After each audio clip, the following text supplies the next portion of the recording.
If you like the story, you can support the author on Patreon. Link is in the description. Chapter 61, Meet the Ancient One Magician, 2. Ding.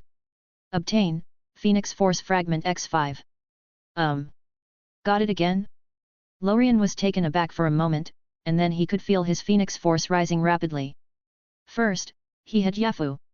And then one above all. Now 5 shards have smashed down. Lorien felt that he could directly skip level single universe with Phoenix Force. He came under the multiplicity, above the universe. That is, super level single universe. Hey! After absorbing the ability, Lorien let out a long breath and clenched his fists. It's kind of. I want to fight. To tell the truth. The psychological change brought about by the soaring strength is to want to fight. This is the same as when some people get abilities, they lose themselves and commit crimes. Because power is really fascinating. But for Lorien, he really wanted to test his fighting power. Tighter. At this time, a text message contacted Lorien. Lorien took a look. It turned out that Steven was recovering soon. So he wanted to find a time to chat with Lorien. Lorien thought about it. He prepared to reply to let him recover and come to him directly. Just as he was about to send the message, a sparking portal opened beside him. The moment he saw this door, Lorien smiled, nodded, put away his phone, and walked in. In an instant, he came to Camartage directly from New York. Behind him were the Himalayas. At his feet was the Magician's Sanctuary, the Temple of the Ancient One. And in front of him was today's Sorcerer Supreme, the Ancient One. The Ancient One was still the same as his impression. A big bald head. But her face was very calm, as if nothing could disturb her. At the same time, she also had a kind face and looked like a good person. And after watching Lorien arrive, the Ancient One walked to the long table, stretched out her hands, poured 2 cups of tea, and motioned for Lorien to drink. Lorien walked to the table and sat down facing the Ancient One. Then he took a sip of tea and said slowly. Finally couldn't bear it anymore. As soon as this sentence came out, it was indeed a bit surprising to the Ancient One. But in an instant, the Ancient One also realized. I see, you know me. Lorien nodded. Needless to say, the Ancient One, as the Sorcerer Supreme of the Earth, wants to protect the safety of the Earth, so she must observe the variable that is Lorien. She has the Time Stone. And she knows about the future, and about the timeline mycells. But she also couldn't see the timeline of Lorien's big move. Otherwise, it would be different from what she prepared in advance. Following her plan, she would slowly pass the position of Sorcerer Supreme to Steven. Then she would feign death, becoming a holy spirit in the posture of soul and spirit, and then observe and guide the changes in this world. But just in case something went wrong, then she would have died in vain. And she couldn't predict what happened at the time. This is definitely something the Ancient One doesn't want to see. So, she took the initiative to ask Lorien to come here before he replied to Steven's message and before making Steven's timeline change. That's why the two are sitting here now. Maybe the two of them needed to have a good talk. The Ancient One took a sip of tea and said slowly. I feel the Phoenix Force in you, this ancient ability is very powerful, so I must know whether you are good or evil to this world. There is nothing wrong with what the Ancient One said. She's the Sorcerer Supreme, and she qualifies. But Lorien shook his head and answered. Stop saying those words. I don't want to listen to nonsense either. Your real purpose is to want me not to disturb Steven, right? Can the Ancient One know Lorien's current character? He is so lazy. To be determined as a good guy or a bad guy. How could the Ancient One not be able to tell the difference? She has no plans. Seeing Lorien's purpose, the Ancient One pursed her lips and nodded in confirmation. Steven is the most important step in the future plan, and any changes may make this plan fail. I know. Lorien looked at the Ancient One, you want your disciple's plan to proceed smoothly. At the same time, you want to take the opportunity to destroy your own body, so that you can completely get rid of the influence of black magic. Am I right? For a moment, the Ancient One was expressionless. But she was very surprised. She couldn't be sure how Lorien knew these things. You must know that these things are the consequences of her plan to tell Steven to use black magic before feigning death. But why does Lorien know now? Phoenix Force doesn't have this ability? The Ancient One was silent for a while. Then she took off her robe hood. As expected. There was a mark using black magic on her forehead. This mark the Ancient One gets rid of. But just getting rid of it, Dormammu will affect her. So it will bring irreparable consequences. But what she didn't expect was again. Lorien said another thing that shocked her for many years.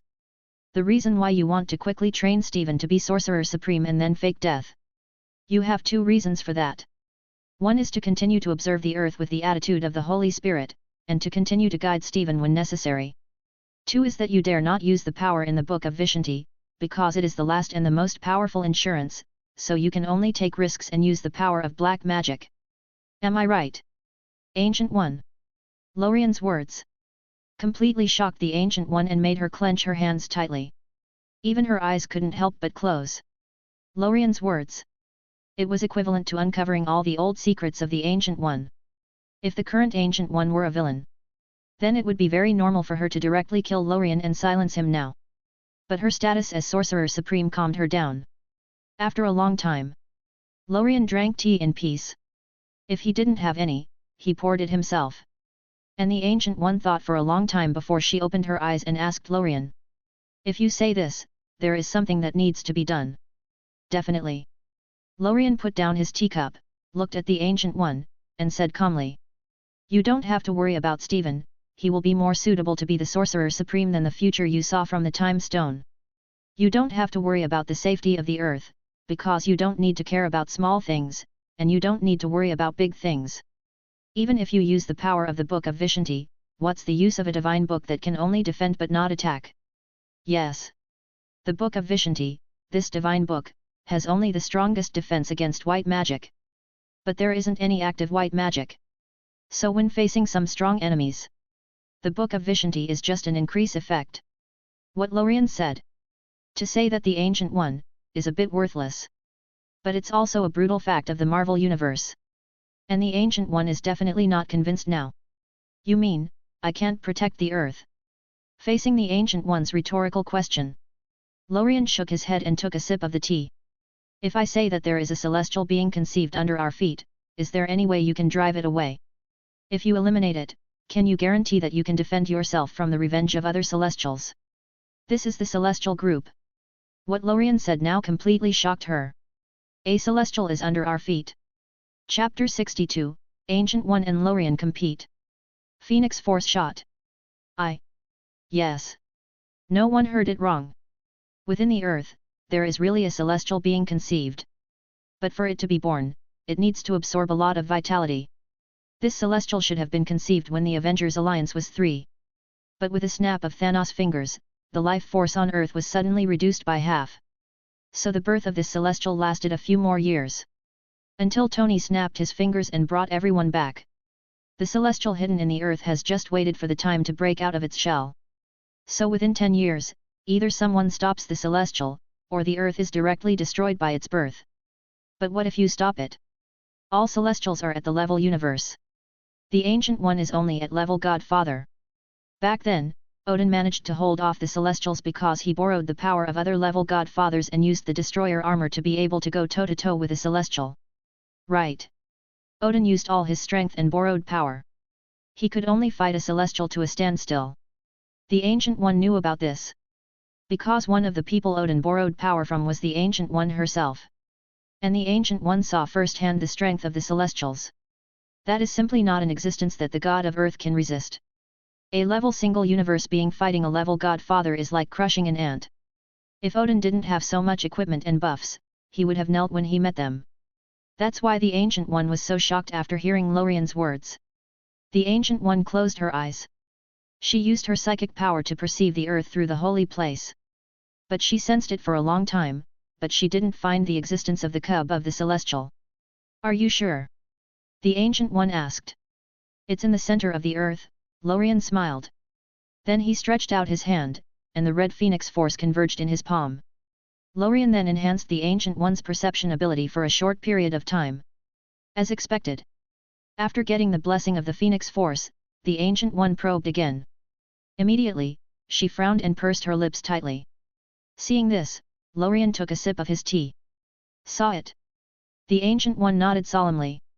At the same time, the temporary Phoenix Force blessing on her body also disappeared.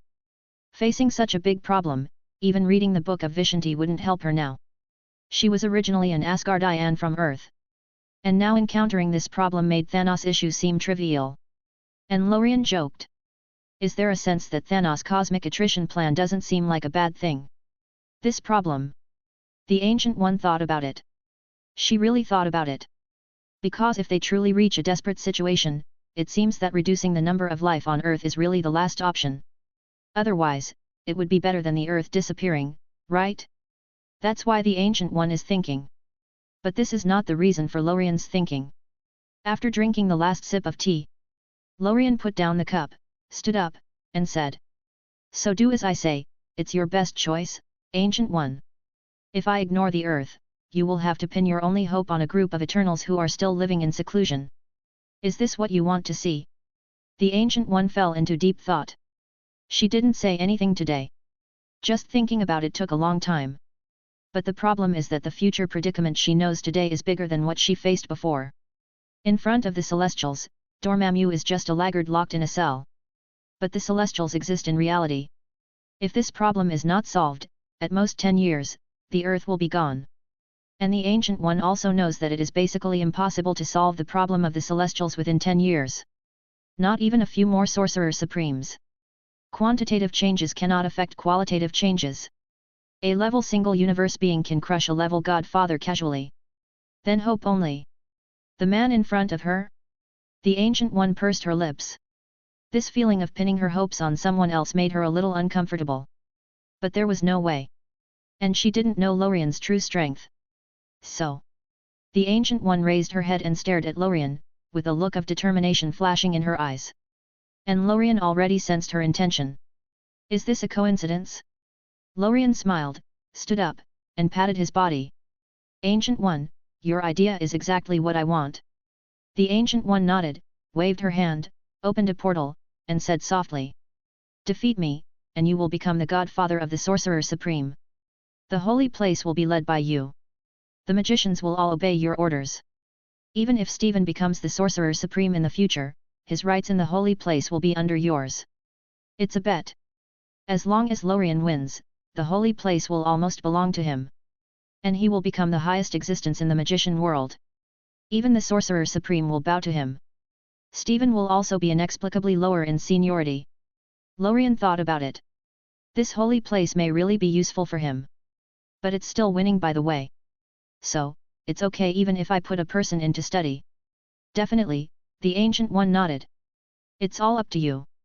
Very good. Lorien nodded and walked further into the spark teleportation. The Ancient One also walked in. For a moment, the two came to the uppermost sky of the Earth. At least tens of thousands of meters high. And the Ancient One is no nonsense now. She clasped her hands together and pulled them. Immediately, a magic circle appeared directly in her hands and the world began to spin, stand upside down, and shatter. Crackling. The world seemed to be breaking. Even Lorien's perspective began to spin. Then the Ancient One made a move. According to the turn system, Lorien had already made a move at this time. He closed his eyes and opened them. Suddenly, a golden red energy appeared in Lorien's eyes. As if there were two phoenixes living in his eyes. Clang. The phoenix is flying and singing clang clang. Next moment, a phoenix phantom appeared behind Lorien. It was almost infinite in height. The Ancient One couldn't see the end at all from the corner of her eye. It seemed to smash the space she created. The Ancient One felt the pressure. She gritted her teeth. Then pushed her hands out. Immediately, the whole world seemed to be in chains. As if this world had been twisted into twisted pieces and then sealed in an iron furnace for smelting. The magic special effects used by the Ancient One were sufficient. And the scene and scope were huge. But, as the owner of Phoenix Force, Lorien. Not bad at all. Snap. Lorien smiled and clapped his hands together with Phoenix Force. Try this. Clang. The phoenix behind Lorien seemed to have materialized. The fiery temperature shone on the Ancient One's body through the void. And the phoenix phantom was also exuding endless flames. In a short time, the temperature in this space was like the sun coming and baking every inch of space created by the Ancient One. Chapter 63, Ancient One and Lorien compete. Phoenix Force Shot. 2. After a while, the Ancient One could not withstand the flames of the Phoenix. She could only block half of the space with one hand, preventing the hot rays of light from converging. Step by step, with one hand as a knife, she swiped from bottom to top. In that moment, a light blade as vast as the sky and earth seemed to cut the whole world apart. Crack! The space created by the Ancient One began to fragment under the blade of light. Crack-click! Facing the collapse of the small world, the Ancient One used mana to attempt a restoration. What?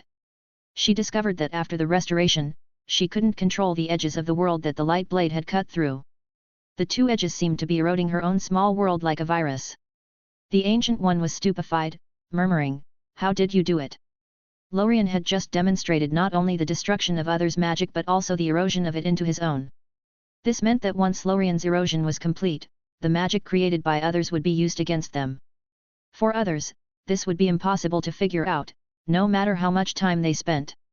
But for Lorien, it was very simple. This was one of the abilities of the ancient energy Phoenix Force, mass energy conversion and material reorganization. As small as life or as large as the universe, Lorien could decompose, transform, reorganize, create and destroy at will. As long as his strength was sufficient, he could split and merge even multi-universes at will. This was an ability that other magicians, including the Ancient One, could not master. Lorien smiled, dragging a little phoenix with one hand, and shook his head, saying, "About the restructuring and transformation of energy, this is an ability that even the Sorcerer Supreme cannot master." The Ancient One nodded in agreement. Her space conversion could control time and space distortion and other phenomena, but it definitely couldn't decompose the space and then reorganize it. This was strength beyond even a level godfather. The Ancient One couldn't do it, but she didn't mean to give up now. In the next moment, she clasped her hands together, creating a set of space locks made of time and space, similar to Lubin locks, which came towards Lorien. If an ordinary magician were covered by this, they wouldn't be able to unlock this distorted Lubin space lock even in a lifetime. But Lorien was unmoved. He just stretched out his hand and scratched the little phoenix's chin in his other hand. Clang! Immediately, a sound wave formed by the Phoenix Force erupted from Lorien's body, hitting the wrapped Lubin space lock. In a split second, the space lock hummed overwhelmed. Crack! Then it exploded under the control of the Ancient One. Wow! With that, both sets of attacks from the Ancient One were gone, a small world of space and a Lubin space lock. But they were all broken by Lorien's movement. Is the Phoenix Force really so terrifying? The Ancient One panted slightly. Those two sets of attacks had used all her strength. They were all out blows from a level godfather, costing her a lot of mana. But Lorien's appearance didn't even seem like a warm-up. The Ancient One pursed her lips. This was the first time she felt such a gap in strength. Even when she came into contact with the Book of Vishanti, she had never felt this way. But now it was clear. No matter how the Ancient One used magic, it couldn't hurt Lorien at all. After observing the Ancient One, Lorien teased the little phoenix in his hand and asked again, "Do you still want to try? I can wait for you to attack again with all your strength." The Ancient One thought about it, shook her head, and refused. Two all-out attacks were in vain. Lorien hadn't even responded at all. Needless to say, the third time would still yield nothing. So the Ancient One took a few breaths, closed, and opened her eyes, saying, "For the last time, you attack me."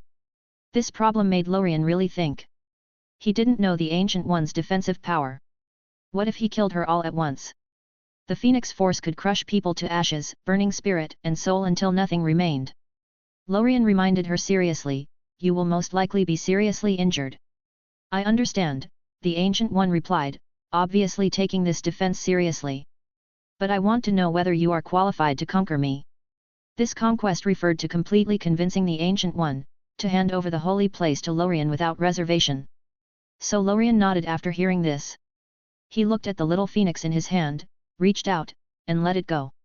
At the same time, he said softly, "Go." At the word go, the Ancient One seemed to be facing a formidable enemy because she felt a threat of death coming from the flying little phoenix. Although the little phoenix flew very slowly, only a few meters away in a second, and the two were hundreds of meters apart, the Ancient One knew that this was the preparation time Lorien had left for himself. Lorien started to watch the show after throwing this handoff skill. In the next moment, the Ancient One's face was extremely solemn. She clasped her hands together, pulling up a huge golden shield in the blink of an eye. But that was certainly not enough because the Ancient One still felt like she was going to die. So she pondered for a moment and started using magic at full power again. But this time was different. The Ancient One first created a platinum-colored circular light shield, then a square light shield. Immediately afterward, the two groups were put together and rotated.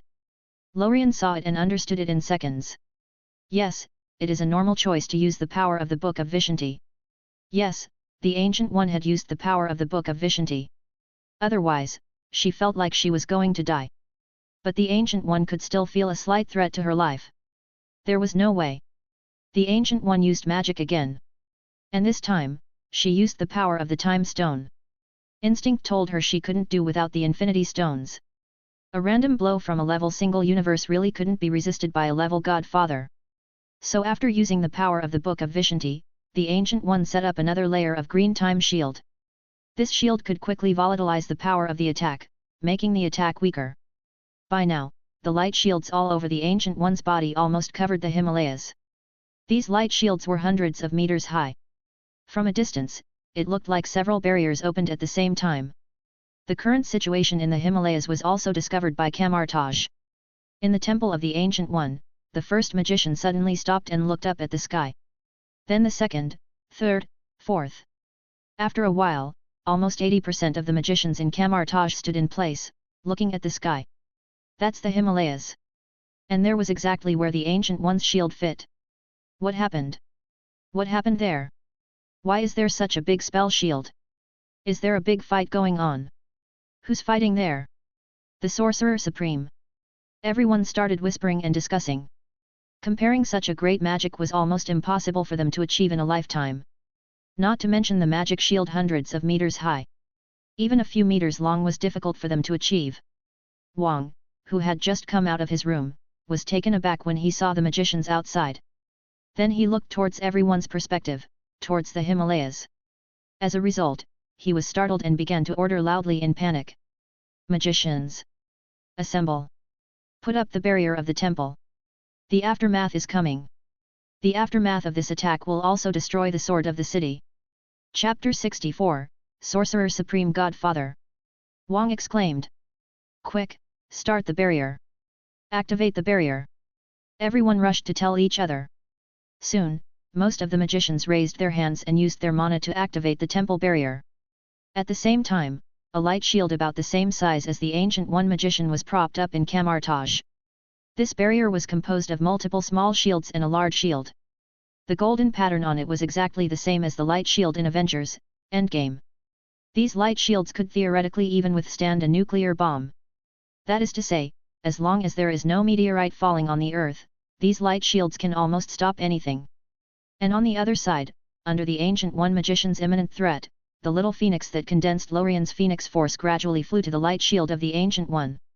It did not explode directly to release its destructive energy, but according to Lorien's will, flew to the light shield and stood on it. Then it waved its wings and greeted the Ancient One. Suddenly, a bright red light lit up.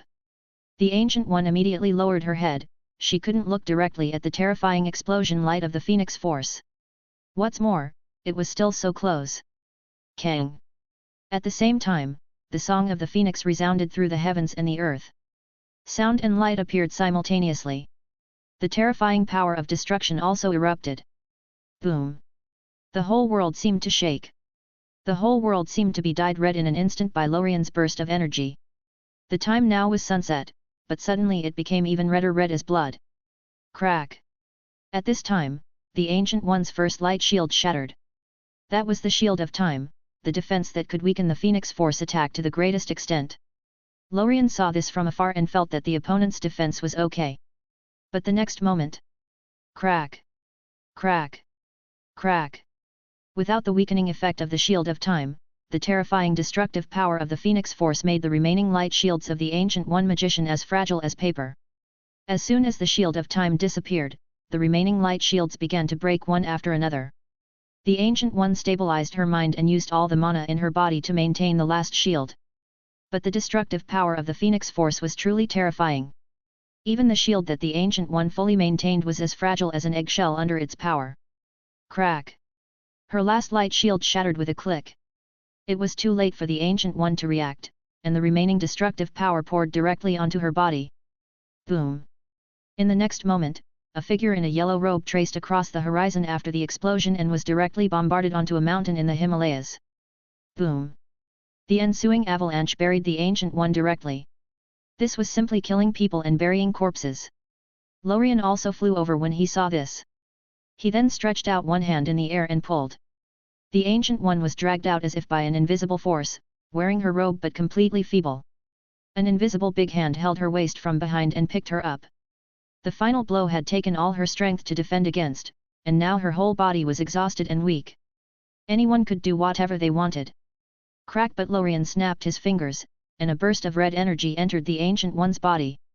Then the light of the Book of Vishanti emitted from her. After a while, the Ancient One recovered and stood up again. She let out a long breath, bowed, and cupped her hands towards Lorien. "Thank you for your mercy. From now on, you are the Godfather of Sorcerer Supreme, and all holy places and magicians around the world follow your orders." At this point, Lorien waved his hand indifferently. A magician is not a magician, nor does he stay in the holy place. But, Ancient One Magician, your plan can still be realized as usual without changing the timeline. Later, I will let Wanda come to learn magic systematically. Please help teach her when you have time. Wanda is the Scarlet Witch. The Ancient One nodded and answered after hearing it, "No problem." And on the other side, a few minutes earlier, after the explosion that resounded through the world, Wang saw a surge of energy sweeping over and immediately shouted with a serious face, "Increase mana." For a while, more people held up their shields. But they didn't realize until the energy fluctuations swept through that this fluctuation was not an attack. Shields were useless. On the contrary, the shock after the earthquake caused many people to panic and fall. The energy fluctuations hitting people felt like a strong wind blowing them over. They couldn't stand it all. "Hold on!" Wang shouted. But he couldn't stand either. Catch! As the first group of people fell, Kamartaj's light shield shattered into pieces. The remaining fluctuations drilled in as if finding a gap, and more people were washed down, causing a large portion of the light shield to shatter. Crack! Finally, as a large number of people fell, the barrier above Kamartaj completely shattered. Everyone fell to the ground, and Wang looked into the distance in shock. A figure had been blasted into the mountains, causing avalanches everywhere. But who could have made such a terrifying attack? Who was fighting? The Ancient One Magician? If it was really the Ancient One, Wang didn't even dare to think about who could knock her into the mountains. But not long after, Wang discovered a portal opening directly at Kamartaj. The Ancient One and a young man came out from inside. The Ancient One then introduced Wang to Lorien. "This is Lorien, the future godfather of Sorcerer Supreme. His power is above mine. Henceforth, the holy place and all magicians obey Lorien's command. Only he can guard the world now." Upon hearing this, Wang's eyes widened. He now knew who had beaten the Ancient One. It was the man in front of him. But he immediately reacted, bent down, and said, "Lorien Magician." "No, just call me Lorien. I don't like any suffixes." Lorien waved his hand, then looked at the Ancient One and said, "Just get to know the magicians in charge. The operation of the holy place and the magicians is not my interest. Come to me again if you make any major decisions. My identity in New York is a psychiatrist." "Okay, I'll go first." Finished, Lorien took out a business card from the void and flew it to Wang. Chapter 65, Picking up Wanda from the Avengers Alliance. After Wang received the business card, he saw the name and address in hot gold on the wooden card. But as he started to examine it further, Lorien had already turned into a beam of energy and disappeared. Wang was taken aback. He looked at the Ancient One again and asked, "He doesn't even need to open the portal." The Ancient One shook her head. "He's not using energy manipulating magic. It's about manipulating energy directly." Wang was stunned. Direct manipulation of energy? It was like getting power without igniting gasoline in the engine or generating electricity without relying on a generator using the source directly. How did he do that? Wang asked in shock. The Ancient One didn't answer because she couldn't do it either. She just knew that Lorien had this ability. The power of a single universe level was beyond what even a godfather could comprehend. If Lorien wanted, he could wrap the earth with energy, lift it up, and smash it in people's faces like a bowling ball. Finally, the Ancient One spoke seriously to Wong for the first time, if Midgard encounters a catastrophe, you must go to him. Only he can save the situation. Wong memorized the address on the business card deeply in his mind and nodded heavily. I understand. The scene shifted. Lorien had already returned to the Northern New York building. He took out his phone and messaged Stephen back, a place called Camartage, where your future lies. Yes. After the battle with the Ancient One, Lorien didn't want to interfere further. He wanted Stephen to go directly to Camartage. Everything would become clear to Stephen as he experienced it himself what magic and reality truly were. Next, Lorien was bored. According to Gwen, she had something going on at school and no time to come out and play. As for Wanda, was she off work? No, do the Avengers have off hours? Never mind, he'd go check it out. Pressing his phone again, Lorien got off the elevator and went out the door, just in time to meet Skyfire who ran out. Sitting in the Ferrari, he held the steering wheel and lightly pressed the accelerator. Skyfire headed towards the Avengers base. After a while, passing through the city and a suburb, Lorien arrived at the periphery of the Avengers base. Of course, even before he got close, his car was scanned by Tony's satellite. Lorien got out of the car, leaned on the car door, and contacted Wanda with his phone. After a while, a beautiful woman in a windbreaker with loose hair ran towards him excitedly. The other superheroes in the base were shocked. When had Wanda ever been so excited? What happened? As they came out, they saw Wanda run to the gate of the base, open it, and jump into Lorien's arms excitedly. And it wasn't just a normal hug, it was a full embrace with her legs wrapped around his waist. Who is he? Falcon asked, looking into the distance. That's Lorien, Natasha Romanoff explained. In reality, he is the top psychiatrist in the United States. Falcon asked thoughtfully, in reality? Yes, in reality, Natasha nodded. No one knows the full extent of his abilities, maybe only Wanda does. Obviously, Wanda didn't know everything yet. Precisely, the Ancient One who had met Lorien recently knew the most. Everyone else only knew bits and pieces. However, Falcon didn't realize how powerful Lorien was. He thought Lorien was just more powerful than average and kept asking, why doesn't he join the Avengers? Natasha was speechless. It's not Falcon's fault, he was a soldier and influenced by Captain America, so he had a sense of honor and obsession with superheroes. He thought becoming a superhero was an honor everyone should like. But Natasha knew that Lorien didn't bother to be a superhero. And if Wanda wasn't responsible, she wouldn't like being a superhero either. Plus, Gwen, the Spider-Woman. So, Lorien's family didn't like being superheroes, or professional superheroes at least. But how to explain this? Natasha thought about it, and just as she was about to explain, Hawkeye interjected, they're gone.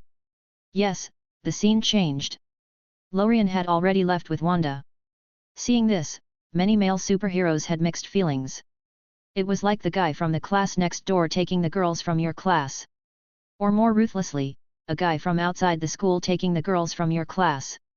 Although this girl had nothing to do with them, they still felt a pang of jealousy. Sigh. Many superheroes sighed. Hawkeye looked up at the sky. Today's sunset is the reddest of all previous sunsets.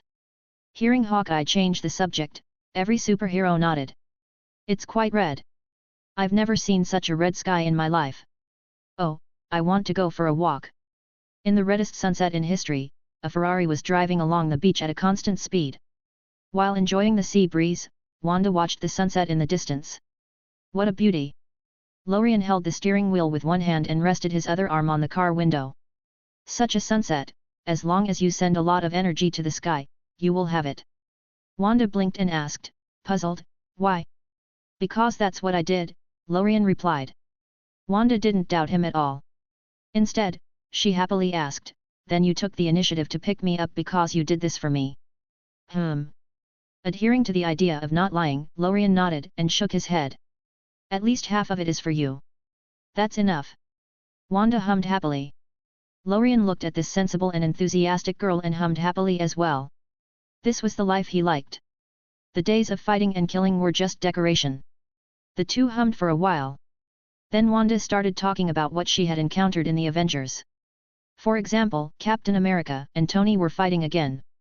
Falcon and Hawkeye were competing to see who could shoot more accurately. Natasha had gone on another mission. Besides that, Lorien, the Sokovia Accords have been officially issued. We seem to be going to Germany to sign this agreement. But Captain America has gone missing with a few others, and Natasha said trouble might be coming. Hearing this, Lorien knew that the civil war was about to start. Captain America was recruiting and going to Germany to oppose the agreement and save his friend, the Winter Soldier. Lorien knew that even if someone was influenced by him, the end of the timeline still tried to bring the plot back to its normal line as much as possible. Even if the process was different, some points would still trigger. Just like some decisive battles, unless he stood up and disrupted the timeline at these key moments, it would be disturbed. But at that point, the Time Variance Authority would come looking for him. The Time Variance Authority wasn't scary, but the people behind it were still tricky. Lorien wanted to do whatever he wanted on the timeline. The best thing was to go beyond the single universe level and reach the multiverse level. By then, he could even completely modify the timeline. If he didn't want something to happen, it wouldn't, and if he did, it would, no matter the process. But until then, it wasn't the Time Variance Authority that came looking for him, but the Living Tribunal. Chapter 66, Hela breaks out of the seal. Send Wanda 12 charms. The skies above a Norwegian sea. In the process of being silent for thousands of years, there was not a trace of wind or waves. It was as if the sea was dead silent. But today, after the battle between Lorien and the Ancient One magician ended, a powerful energy fluctuation enveloped the entire Earth. The entire magnetic field of the Earth and the energy in the sky were like being kicked. Catch! For a moment, there was a small cracking sound in the space above the Norwegian Sea area. Then, there seemed to be a hearty laugh from inside. Immediately afterward, a mass of black energy violently tore apart the space. Crack! As time flowed, the torn space gap grew bigger and bigger. So big that turbulence began to appear in the real sky. Crack! Boom! Finally, there was a loud bang. The entire sky above the sea area completely shattered. It was like a dream shattered. But this was not the end. In the void, a woman in a leather jacket slowly stepped out of the darkness. She had disheveled hair and no makeup, but her face was still strikingly beautiful. Not only that, her figure below the neck was exceptional. When Wanda came, she was on par with her. If you only look at the present, then Wanda must be much prettier than her. But she was not just anyone. She was Hela, the goddess of death who had been imprisoned by Odin for thousands of years. So from some kind of weird point of view, Hela, well, she hadn't bathed or dressed up for thousands of years. And compared to the dressing standards thousands of years ago, she might as well not dress up. Just like Hela's eye makeup now. If Lorien were here, he would find it strange. Why make it so dark? There were other makeup looks as well. She would look much better just by washing her face. But that's not important either. After Hela emerged, she turned around, looked at the sea level, and smiled. Odin, I know you are not dead. Wait for me to come back. Finished, Hela closed her eyes, feeling the wave of energy that brought her out. It was the aftermath of this energy that shattered a crack in Odin's blockade. Without this aftermath, Hela didn't know how long it would have taken her to come out. And the one who could shatter Odin's seal must be powerful. At least above the level of a godfather. And someone with this kind of ability could definitely help her. Bring Asgard back. Then kill that old dude.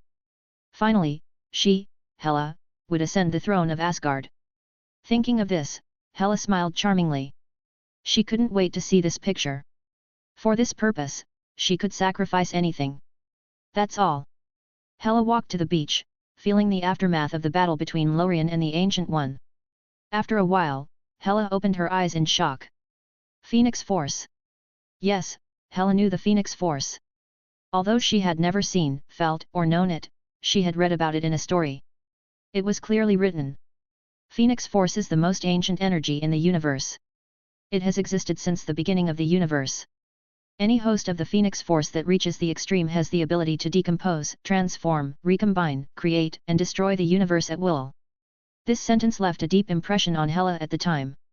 She was obsessed with the Phoenix Force in the book for a long time. She also imagined that if she got the Phoenix Force, what would it be like? Dominate Asgard at will? Kill God King Odin directly? Then conquer the 9 realms. In the end, the entire galaxy would be in her grasp? But these were fantasies. Hela never imagined that she would actually see the Phoenix Force one day. But now she did. And it was this Phoenix Force that indirectly broke her out of the seal. Otherwise, everything she had said just now would have been for later. Thinking of this, Hela raised her hand and said firmly, "Find the Phoenix Force. Cooperate. At all costs." Finished, Hela felt the direction of the spread of the Phoenix Force. She could sense that the possessor of this power was in Midgard. And the specific location, she would have to wait until she got closer to find out. But her first goal had been determined. That was, New York. The 9 realms, Asgard. With Hela breaking the seal, Odin on the throne suddenly opened his eyes. Boom! Holding the eternal spear, he angrily smashed it towards the ground. At the same time, a cold light flashed in his eyes. Hela! Father! At this moment, Thor heard the noise and came running, asking, "What's wrong? What happened?" Seeing his son Thor coming, the gleam in Odin's eyes disappeared, and he turned back into that old look again. "Nothing, my son," he said. Finished, Odin added to send his son away, "Thor, go and patrol the other borders with Heimdall, and see if there are any intruders." When Thor heard that Odin actually allowed him to go out for a walk, he immediately ran out happily. In the past, he had to sneak out to fight outside. But this time, Odin directly allowed it. This made him very happy. As Thor left, Odin's eyes became sharp again. Snort! He hummed heavily, reaching out to manipulate Asgard's treasury and said, "Hela, don't think you can hide in Midgard. If I can lock you up for thousands of years, I can lock you up for tens of thousands more." Finished, Asgard's treasury, in the innermost part behind a transparent crystal wall, a black armor slowly emerged. Then it instantly disappeared in place and flew into the distance. Finally, it was directly thrown into Midgard by Odin. And this was the destroyer armor now. The previous destroyer that Thor smashed was a fake at best. The real destroyer armor was an artifact. At least it was a very powerful artifact before the level of a godfather. And as Odin watched the destroyer go beyond Midgard, he smiled confidently. Hela had just broken through the seal. She absolutely had no recovered strength. Just a destroyer armor was enough. At the same time, Midgard, that is, Earth. Lorien was taking Wanda for a walk to watch the sunset. They found a beautiful place, parked the car, and walked to the side of the reef. They sat on the grass and watched the sun slowly descend in the distance. The sunset glow sprinkled on Wanda's face, and her long hair fluttered in the breeze. When the sun shone through her hair, it looked like a scene from a movie. Lorien sat beside her. He could even smell her body fragrance blown by the wind. Wanda was so beautiful. At this moment, Lorien noticed that Wanda's hands were bare and there was nothing on them. Right. Lorien suddenly realized. There were 2 of the 12 charm bracelets, but he had only given one to Gwen. Wanda's hadn't been delivered yet. "What's wrong?" Wanda asked, turning her head. "Close your eyes," Lorien said mysteriously. Wanda heard this and immediately closed her eyes happily and expectantly. Then Lorien took out the bracelet of 12 charms and continued, "Give me your hand." Wanda stretched out her hand obediently. She felt Lorien's hand grabbing hers and then a bracelet being put on her wrist. "Look, Wanda," Lorien said. Wanda opened her eyes and looked at her hand. As expected, a bracelet with 12 beautiful jewels appeared on her wrist. Wanda was pleasantly surprised at first, then shook her head immediately and said, "Lorien, this is too precious. This is a gem." Chapter 67, Hela breaks out of the seal. Send Wanda 12 charms. 2. In Wanda's impression, each of these gemstones must be very expensive. She didn't know the exact price, but she knew they must be valuable. Born in a small country like Sokovia, she dared not accept a gift of such value. And before, Lorien had said he would give her a car. Now it's a bracelet.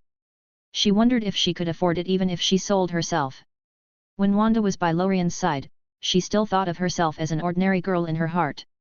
Lorien perceived this emotion and shook Wanda's hand, saying, "This is a piece of magical equipment, and money is not important for it. The important thing is that it protects you, that it helps you." Hearing Lorien's words, Wanda was taken aback. "Magic equipment?" "Yes," Lorien nodded, then introduced the equipment to Wanda. From binding to unbinding, from mouse spells to pigs, Lorien explained everything. Sure enough, Wanda was amazed.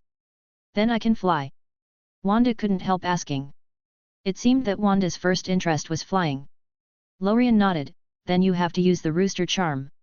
Wanda stood up expectantly after hearing that and tried using the rooster charm. As expected, Wanda's magical ability was exceptional. Just the next moment, Wanda's body floated up, and then she was spinning in circles in the sky. I can really fly.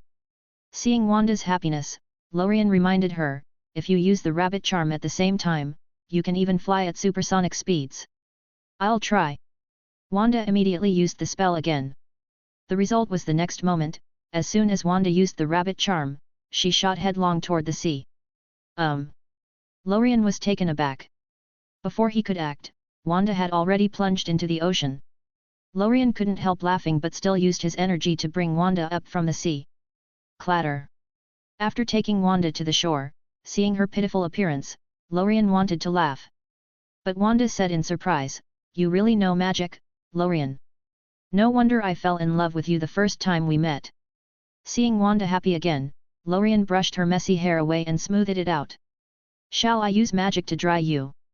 "Don't." Wanda shook her head decisively.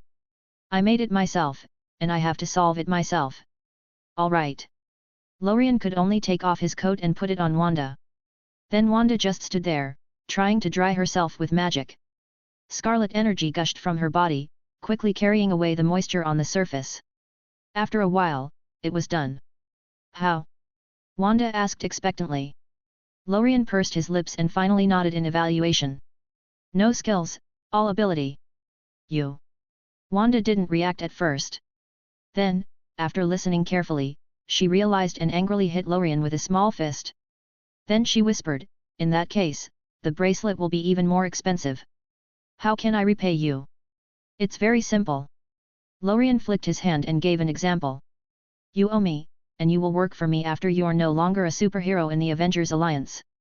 Let's say $500 for each kiss from the boss, $2,000 for a massage and relaxation, and the rest can be calculated separately." Hearing this, Wanda nodded with a smile. "Okay, I would, but how much is the bracelet?" Wanda was on the right track.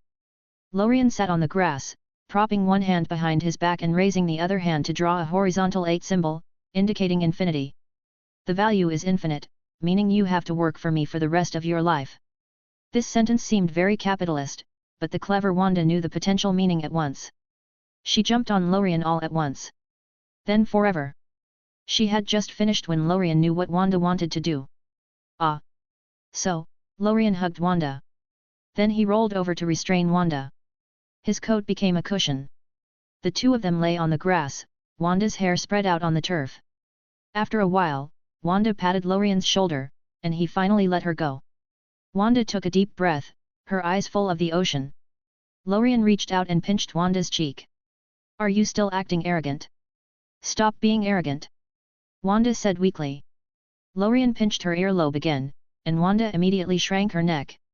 After seeing the witch being subdued by him, Lorien stood up. This was the seaside, they couldn't make such a mess. As the sunset ended and the sky turned dark, Lorien pulled up the limp Wanda. "Let's go, Wanda." Wanda leaned against Lorien's arms and said softly, "I don't want to go back to the base." "I know." Lorien patted Wanda's shoulder. In response, Wanda hugged him closely. "Let's go, I'll take you to the beach for a walk." "Good." The two returned to the side of the road and walked back to the car. But just as they approached the car, they saw a man blending into the night, stealthily approaching his Ferrari. The man took out tools from his pocket, preparing to open the door. Whether he wanted to pry it open or steal it, he picked the worst car to target the shape-shifting's car door. Wanda leaned against Lorien and laughed out loud, then took out her phone and started recording. "This video must be shown to Natasha, she will laugh until her stomach hurts." Lorien watched as if he were watching a play and told the car not to resist. As expected, the man knocked for a long time but took out his phone to check. "What?" he exclaimed in disbelief. He rubbed his eyes and looked again. "Why are there no traces?" Indeed, after knocking for so long, there wasn't even a trace on the surface of the car. Not to mention the paint peeling off, it was still shiny. The man got angry and slammed his tool towards the car door. Even if he couldn't open it, he wanted to do some damage. But no matter how hard he tried, there was no trace on the door. What the? The man was exasperated. Lorien watched from a distance, laughing. Wanda, who was recording, trembled with laughter. Finally, their laughter caught the thief's attention. He turned his head, ready to curse, but before he could, the car door opened forcefully. The thief flew out like a rag for dozens of meters. Lorien smiled and shook his head. Let's go, get in the car. Chapter 68, Mutant Clan appears. All the Skyfires were chopped off. Tonight's stupid thief is destined to be just an episode. After Skyfire directly interrupted the thief's spell casting, it opened the doors on both sides simultaneously and then automatically drove to Lorien's side and stopped. Look how smart it is. After the two got into the car, Lorien hit the accelerator, and the Ferrari drove towards the seaside market. Lorien, that stupid thief is so funny. He was knocked away by a car door by Skyfire just halfway through his words. Wanda was still laughing, remembering what happened just now. She turned on her phone and sent the video to Natasha. Lorien drove the car and reported a set of data to Wanda. Wanda, you need to know, the United States owns 5% of the world's prisons and has 25% of the world's criminals. In other words, this is not only a city of capital but also a city of crime. So even in New York, Gwen's tutoring is still very strict, and there is even a curfew. After Lorien explained this, Wanda said she had learned a lot and gained a new impression of the United States. If she had to describe it in one word, Lorien would give, chaos has order. It's that weird. But at that moment, Wanda suddenly reacted and looked at Lorien. Lorien, how did you know there was a curfew at Gwen's house? Have you met her parents? Lorien. Women are creatures who can be sensitive to these inexplicable details. Lorien sighed and could only reply, Gwen's curfew came up soon after you left the Ferris wheel last time. I hurried her home and met her father. But in the end, there wasn't much time. Hey? Wanda. Almost immediately, Wanda felt a little embarrassed. Right. After beating the lizardman that day, she was the one who dragged Lorien away first and then went back to find Gwen after playing for a while. This caused Gwen to be late going home. So, it was all Wanda's fault. After Wanda realized this, she knew she had shot herself in the foot. Wanda tried to come up with a reason, but this one was really hard to edit. Wanda thought for a long time but couldn't find a suitable explanation. Lorien just smiled and said nothing. He was waiting for what Wanda would say. He wanted to see her squirm. At this moment, Lorien's Ferrari had already driven to the beachside neighborhood. If they went further in, there would be a traffic jam. So Lorien planned to stop outside. Whether Wanda answered or not was just for fun. But at that moment, wow! A sound of water stirring up waves came from a distance. Boom! Immediately afterwards, the water hit the ground, followed by the sound of heavy objects stepping on the ground. Ah! Monsters! There are monsters! Run, there are monsters! Then came the shouts of many people fleeing. Lorien? Hearing the word monster, Lorien was stunned for a moment. He thought of various Marvel creatures. Doesn't anyone seem to be named after a monster? Isn't that a title from Pacific Rim and Ultraman? How did it come to Marvel? And Wanda, who had just gotten out of the car, was also taken aback. Another crisis. This sentence made Lorien laugh. Yes. Lorien looked at Wanda. Why do we encounter crises every time we go out? Tell me, Wanda, did you arrange these crises? Lorien said this in a joking tone, and anyone who heard it knew it was a joke. So Wanda rolled her eyes and raised her little fist. Go over and have a look. Don't frame me here, I'll deal with you when we get back. Let's go. Lorien nodded, then patted the Ferrari and said, wait until the street is empty and drive up slowly. After Skyfire heard this, it flashed its headlights twice to indicate it understood. Then Lorien took Wanda to the seaside market. The crowd inside was running out, causing severe congestion with the risk of trampling. Lorien and Wanda couldn't even squeeze in. Seeing this, Lorien said to Wanda, use your 12 talismans in actual combat, and let the two of us float on the roof of the building. Wanda realized she still had the equipment. She thought, rooster spell, then took Lorien's hand. The two of them floated together and flew to a nearby roof. It's Scarlet Witch. Scarlet Witch is here. Come on, she can protect us. Originally, Wanda was not so conspicuous at night, but flying was different. Normal people don't fly, so Wanda was recognized as soon as she flew. This caused the crowd to become even more crowded, with some stopping their flight to squeeze under the roof where the two of them were. Lorien was speechless for a while but also sighed. It's not their fault. Anyone encountering such an incident would want to run to a place they felt was safe, and Scarlet Witch's popularity was very high. It's normal for them to come here. But this was still a problem. So, looking at Wanda, he reached out to signal the crowd and said, "Come on, a new challenge. Use your magic to carve out a single evacuation passage. The road should be wide enough for 7 people to run together. Now use your magic to create 7 isolated solo escape routes." Wanda nodded. She flew above the crowd, stopped, and performed her unique gesture with both hands. Scarlet magical energy appeared, and Wanda used it to press down on the ground. Immediately, 6 barriers were erected on the street, dividing it into 7 single lanes. Lorien also flew over and looked at the crowd. "If you want to live, run straight to the end, and you'll be safe." After saying this, he turned and patted Wanda on the shoulder. "Let's go." Wanda nodded, put her hands down, and followed Lorien. The energy of the barriers was enough to last for half an hour, ample time for the group to evacuate. Without the division, such a wide road might only allow 4 people to walk together due to pushing and shoving. Wanda's action had almost doubled the efficiency. As the crowd watched Scarlet Witch and the man leave, some ran towards the end while others yelled, "No! Scarlet Witch! My goddess! Move! Run! I don't want to die!" Listening to the chaotic sounds of the crowd behind them, Wanda shook her head. The gap between ordinary people was huge. Those who could stay calm in such times were exceptional. Next, Lorien and Wanda flew towards the place where the monster appeared. Bang! Bang! Boom! Upon reaching the center of the incident, Lorien and Wanda saw a 4-footed wolf-shaped monster about 4 meters high and 6 meters long. Chapter 69, Mutant Clan appears. All the skyfires were chopped off. 2. It's really a monster. Not some other weird creature. But the moment Lorien saw this monster, he remembered exactly what kind of creature it was. Mutants. They are the enemies of the eternal race. But how did they appear earlier? Bang! At that moment, the mutant monster was destroying the surrounding buildings. It was tearing down houses with its sharp claws, just to get to the humans inside. Wanda immediately took action. She stretched out her hands and grabbed it. Scarlet energy instantly enveloped the mutant. Then Wanda flicked her hands. Roar! Boom! The mutant was thrown out and hit the ground heavily. Call! Wanda was a bit exhausted from this effort. This mutant weighed at least a few tons. Throwing it like that must have consumed a lot of energy. So Lorien slightly patted Wanda's face, acting as a teacher, and said, "In the face of large objects, don't envelop them completely, but concentrate the magic before attacking."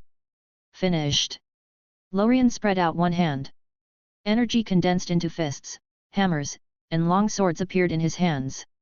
This was a high-level application of energy and magic. But it must be learned. Otherwise, the energy will be scattered and not concentrated. This foundation is needed for learning all kinds of magic later. So Wanda had to learn. After throwing away the mutant, Wanda heard Lorien's explanation and started trying to condense magical energy. Origin magic power is a very large magical energy. With skill, its combat power is also very strong. Wanda first tried to condense the magic into a sharp sword. Turns out it didn't work. Why? Wanda asked, puzzled. Because you don't have enough mental strength and control. Lorien tapped Wanda's forehead and said, "You need strong magic control to do it, and you need to practice more." All right. Wanda nodded disappointedly. Then she tried to condense the magical energy into a fist. As expected. When a huge scarlet fist appeared in the air, it meant Wanda succeeded. Wanda immediately looked at Lorien happily again. Crack! Lorien slapped her lightly. Focus on the fight, not on me. Wanda turned around, aggrieved. Then she controlled her hands and punched the mutant who had just gotten up. Boom! With a solid collision sound. Hiss! The mutant stumbled back several steps, screaming in pain. This punch was aimed at the mutant's tough body. If it had hit an ordinary person, they would have been turned to mush. This is so cool! Wanda said excitedly.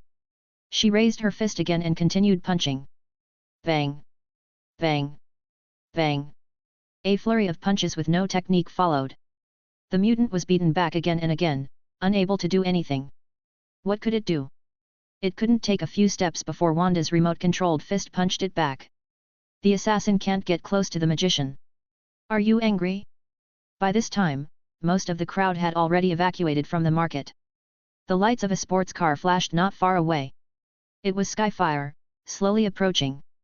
Its fiery red body navigated through the alley. When it encountered a narrow alley, it raised its blades and overtook. Wanda asked suspiciously, I can't kill it. Why doesn't it run away? Lorien turned around and noticed it was true. Wanda had been punching the mutant, but it didn't run away. It seemed determined to fight Wanda to the end. Logically speaking, this mutant shouldn't be so brainless. Bang bang! Bang bang! At this moment, the sound of running came from behind them. Lorien and Wanda looked back. It turned out there was a second mutant.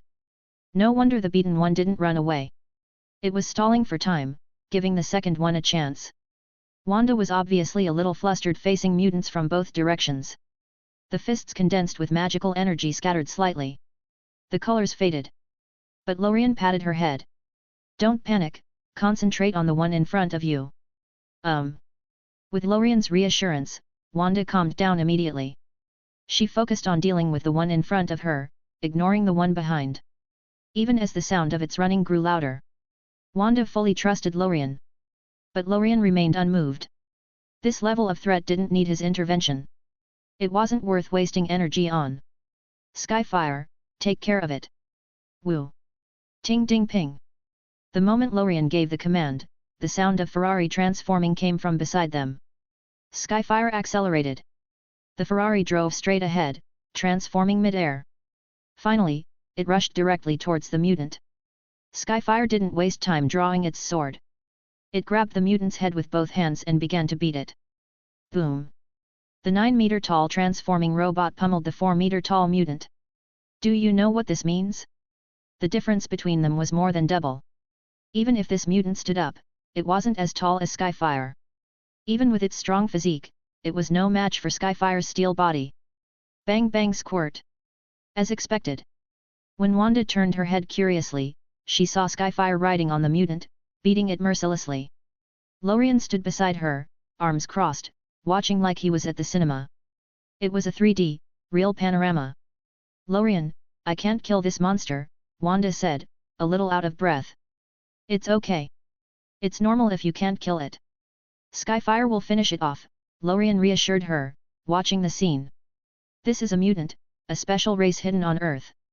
There aren't many left, but their physical fitness is excellent. Each mutant is roughly equivalent to the strength of Abomination from a few years ago. Abomination was the monster that fought the Hulk. And these mutants were no weaker than Abomination. Okay. Wanda was regretful hearing this. She felt frustrated that she couldn't kill the mutant. If she unleashed her full strength, she might defeat it, but it would use up all her energy. And this fight would cause massive destruction. Buildings and houses would turn into ruins. It might be better to let the mutants cause the damage instead. Meanwhile, on the other side, Skyfire continued to beat the mutant relentlessly. It then drew its long sword. With a precise motion, Skyfire slashed from bottom to top, from right to left, under the mutant's neck. Using its left hand to grip the mutant's head and the right to drive the sword, Skyfire pushed and lifted. SHHH. Accompanied by the sound of flesh tearing, the long sword sliced through the mutant's neck. The mutant's body collapsed to the ground, lifeless. Skyfire held the severed head in its hand, the once fierce expression now frozen. After finishing the first mutant, Skyfire put away its sword, carrying the head as it knelt before Lorien. Boss, it's done. Why bring it to me? Throw it away, Lorien said, hands in his pockets, gesturing to the other side. There's another one. Cut it down. Yes, sir. Chapter 70, Natasha Romanoff's Contrast. After receiving Lorien's order, Skyfire stood up and walked towards another mutant, carrying the head of the first mutant. When Skyfire reached the other mutant race not far away, he threw the head in front of the mutant with a thud and drew his long sword with a sharp clang. Roar! Immediately, the mutant race backed away in fright. Seeing their own clan's head beheaded by someone else, they knew persistence was futile. The mutant pretended to retreat step by step, glancing at Wanda, Lorien, and Skyfire, seemingly memorizing their faces. Then, it turned around and started running away. Bang bang bang bang! Skyfire saw this and changed the grip on his long sword before charging and throwing it directly at the fleeing mutant aiming to jump into the sea. SHHPSST! The sound of a sharp knife piercing flesh was heard, and the running mutant was nailed to the floor by its thigh. Roar! It growled as Lorien and Wanda looked over. They saw that Skyfire's long sword had nailed the mutant's thigh to the ground. Bang bang bang! Skyfire accelerated, sliding past, propelling flames from his legs and waist, then approached the mutant from behind. Skyfire first pulled out the long sword from the mutant's thigh with a PSST sound. As he passed the mutant's head, he grabbed it, stopped himself, and slammed the mutant to the ground. Boom! Skyfire stepped on the mutant's head, twisting his feet to expose the mutant's neck. Roar! The mutant let out a ferocious roar. Skyfire raised his long sword, aligned it, and with a wave, swung it like playing golf. PSST! The next moment, the mutant's head was separated from its body. Skyfire sheathed his long sword and lifted his iron foot off the mutant's head, then walked back. The mutant's head rolled twice before stopping. When Skyfire returned to Lorien, Lorien nodded and praised, "Good job." Skyfire placed his right hand on his chest, nodded, and transformed back into his Ferrari car form in front of them. Wanda smiled and patted the Ferrari. "Good job." A smiling face appeared on the car door in response. But when Wanda looked back and saw the two mutants killed by Skyfire, she pursed her lips sadly. "I'm still not trying hard enough."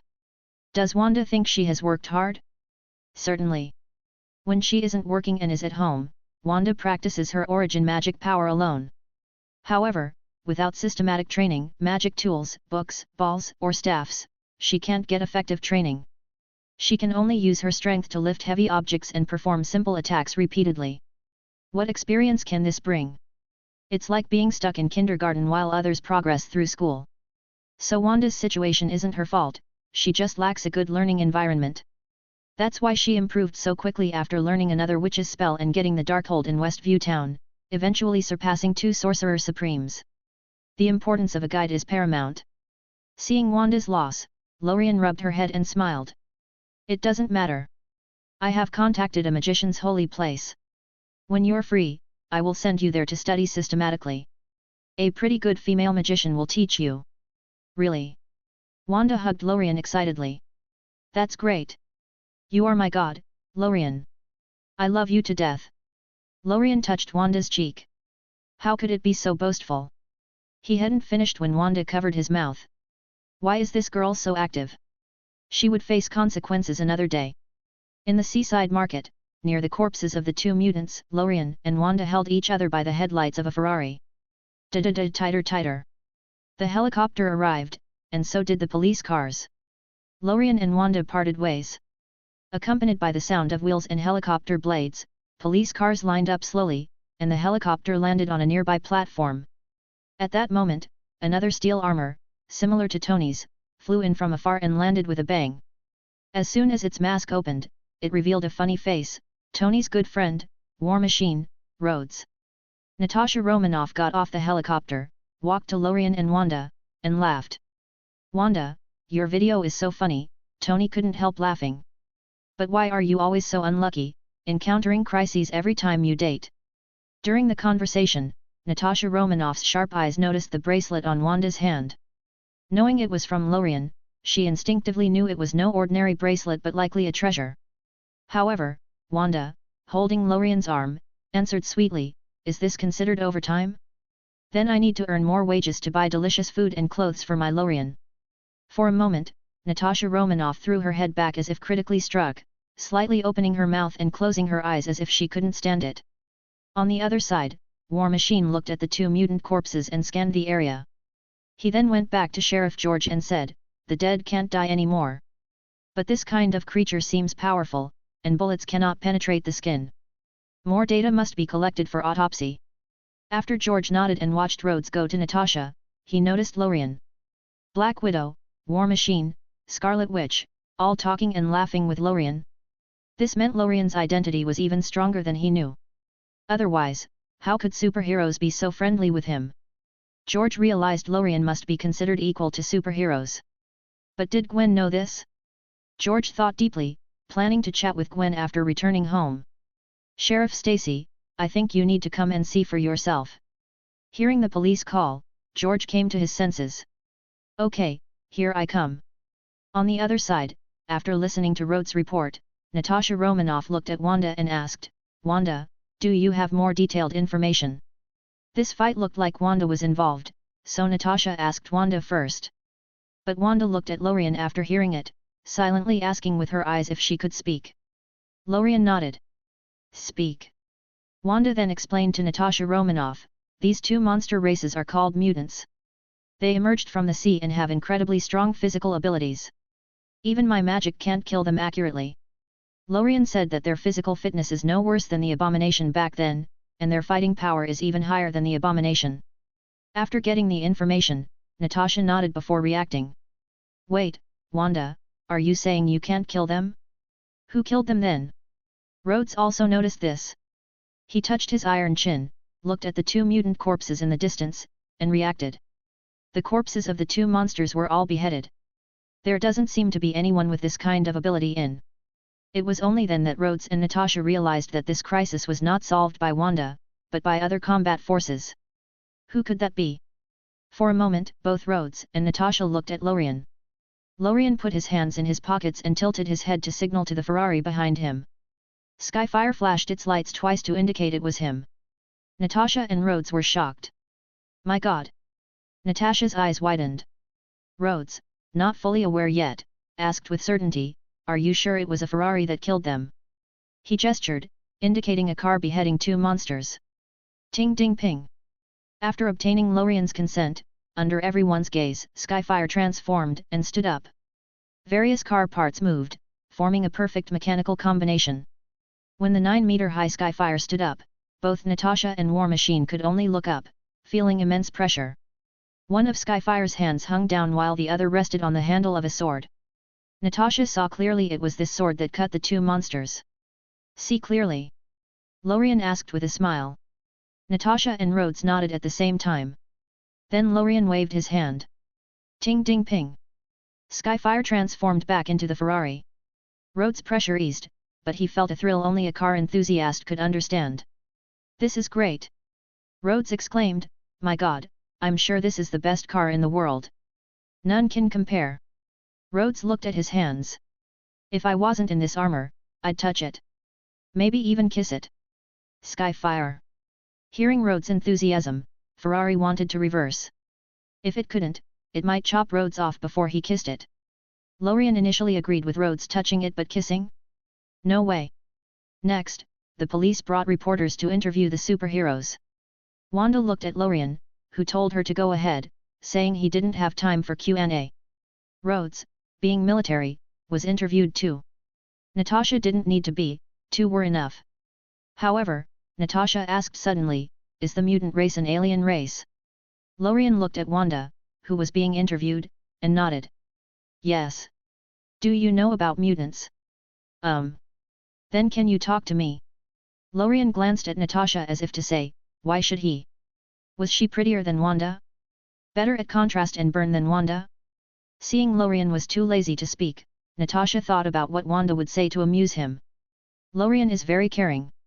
As long as it doesn't violate principles, I will take the initiative to order him. Proactive? Natasha looked at Wanda being interviewed, then moved to Lorien's side. Shoulder to shoulder, she leaned in and whispered, please, this information is really important to me. So when they reappear, many people won't die. Lorien, okay.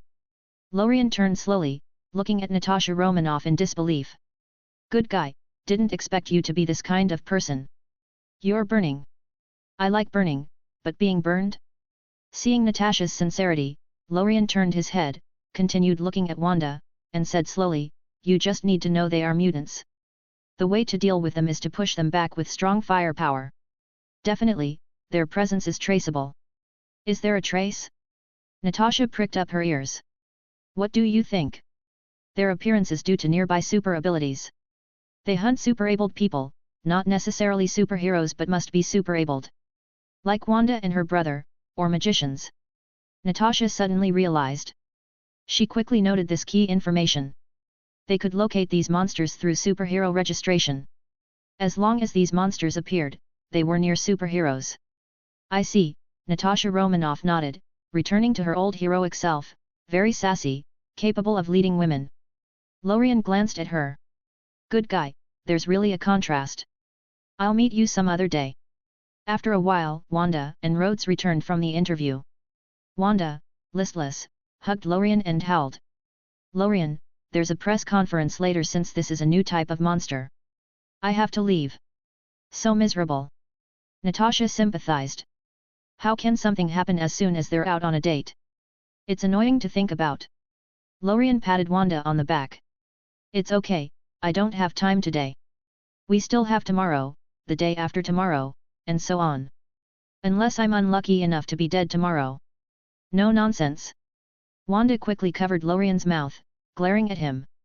She kissed his cheek in public. Don't say that next time. Punish yourself at home. I'm leaving with Natasha. Chapter 71, Attacked by Hela. Beat Hela. Crazy woman. 1. After Wanda finished speaking, she left with Natasha first. For this new monster, holding a press conference can calm the citizens significantly. This also happened to boost Wanda's popularity and support rate. Lorien agreed with this point. Whether you care or not, as long as you are a public figure, you need a positive influence. Unless you're a villain, being constantly criticized online can be overwhelming, even for a superhero. The superheroes of the United States often have mental illnesses or addictions. So, positive energy is genuinely useful. At least it makes you happy, doesn't it? After watching Wanda leave, Lorien sighed regretfully, then got into the car and left. Driving his Ferrari on the road, Lorien opened the window and drove home while enjoying the breeze. Somehow, Lorien felt a little bored. But it wasn't boredom about the future, just a momentary feeling. In the last year of his life, Lorien didn't have two girls in his daily life, namely Wanda and Gwen. Now, having them around, it felt dull to be away from them even for a while. Go back and play games. Lorien thought for a while, then shook his head. It used to be fun playing alone, but he realized after playing games with Gwen and Steven that the best games are the ones with friends. The most precious thing in a game is friends. If a friend picks up something and gives it to you, then that friend is a golden legend. But Lorien couldn't find anyone to play games with now, so he didn't want to game for the time being. Whoosh whoosh. At this time, a sudden sound appeared in front of Lorien. In the dark, it seemed like two sharp knives were flying toward him. Lorien could feel that these attacks weren't strong enough to hurt him or break through his energy barrier. But Skyfire didn't think so. As the two sharp blades in the night shot from the front, Skyfire immediately raised the hood to block these attacks for Lorien. Clang! Clang! After the attacks, two jet black blades stuck into Skyfire's hood. Skyfire immediately stopped and transformed into a shape-shifting transformer, activating alert mode. He pulled out the two sharp blades and threw them away. Lorien stood on the ground and looked at the sharp blades. He glanced at the two holes in Skyfire's chest again. Well, Lorien sighed. Then, he reached out and waved. As the Phoenix Force spread out, it attached itself to Skyfire's chest.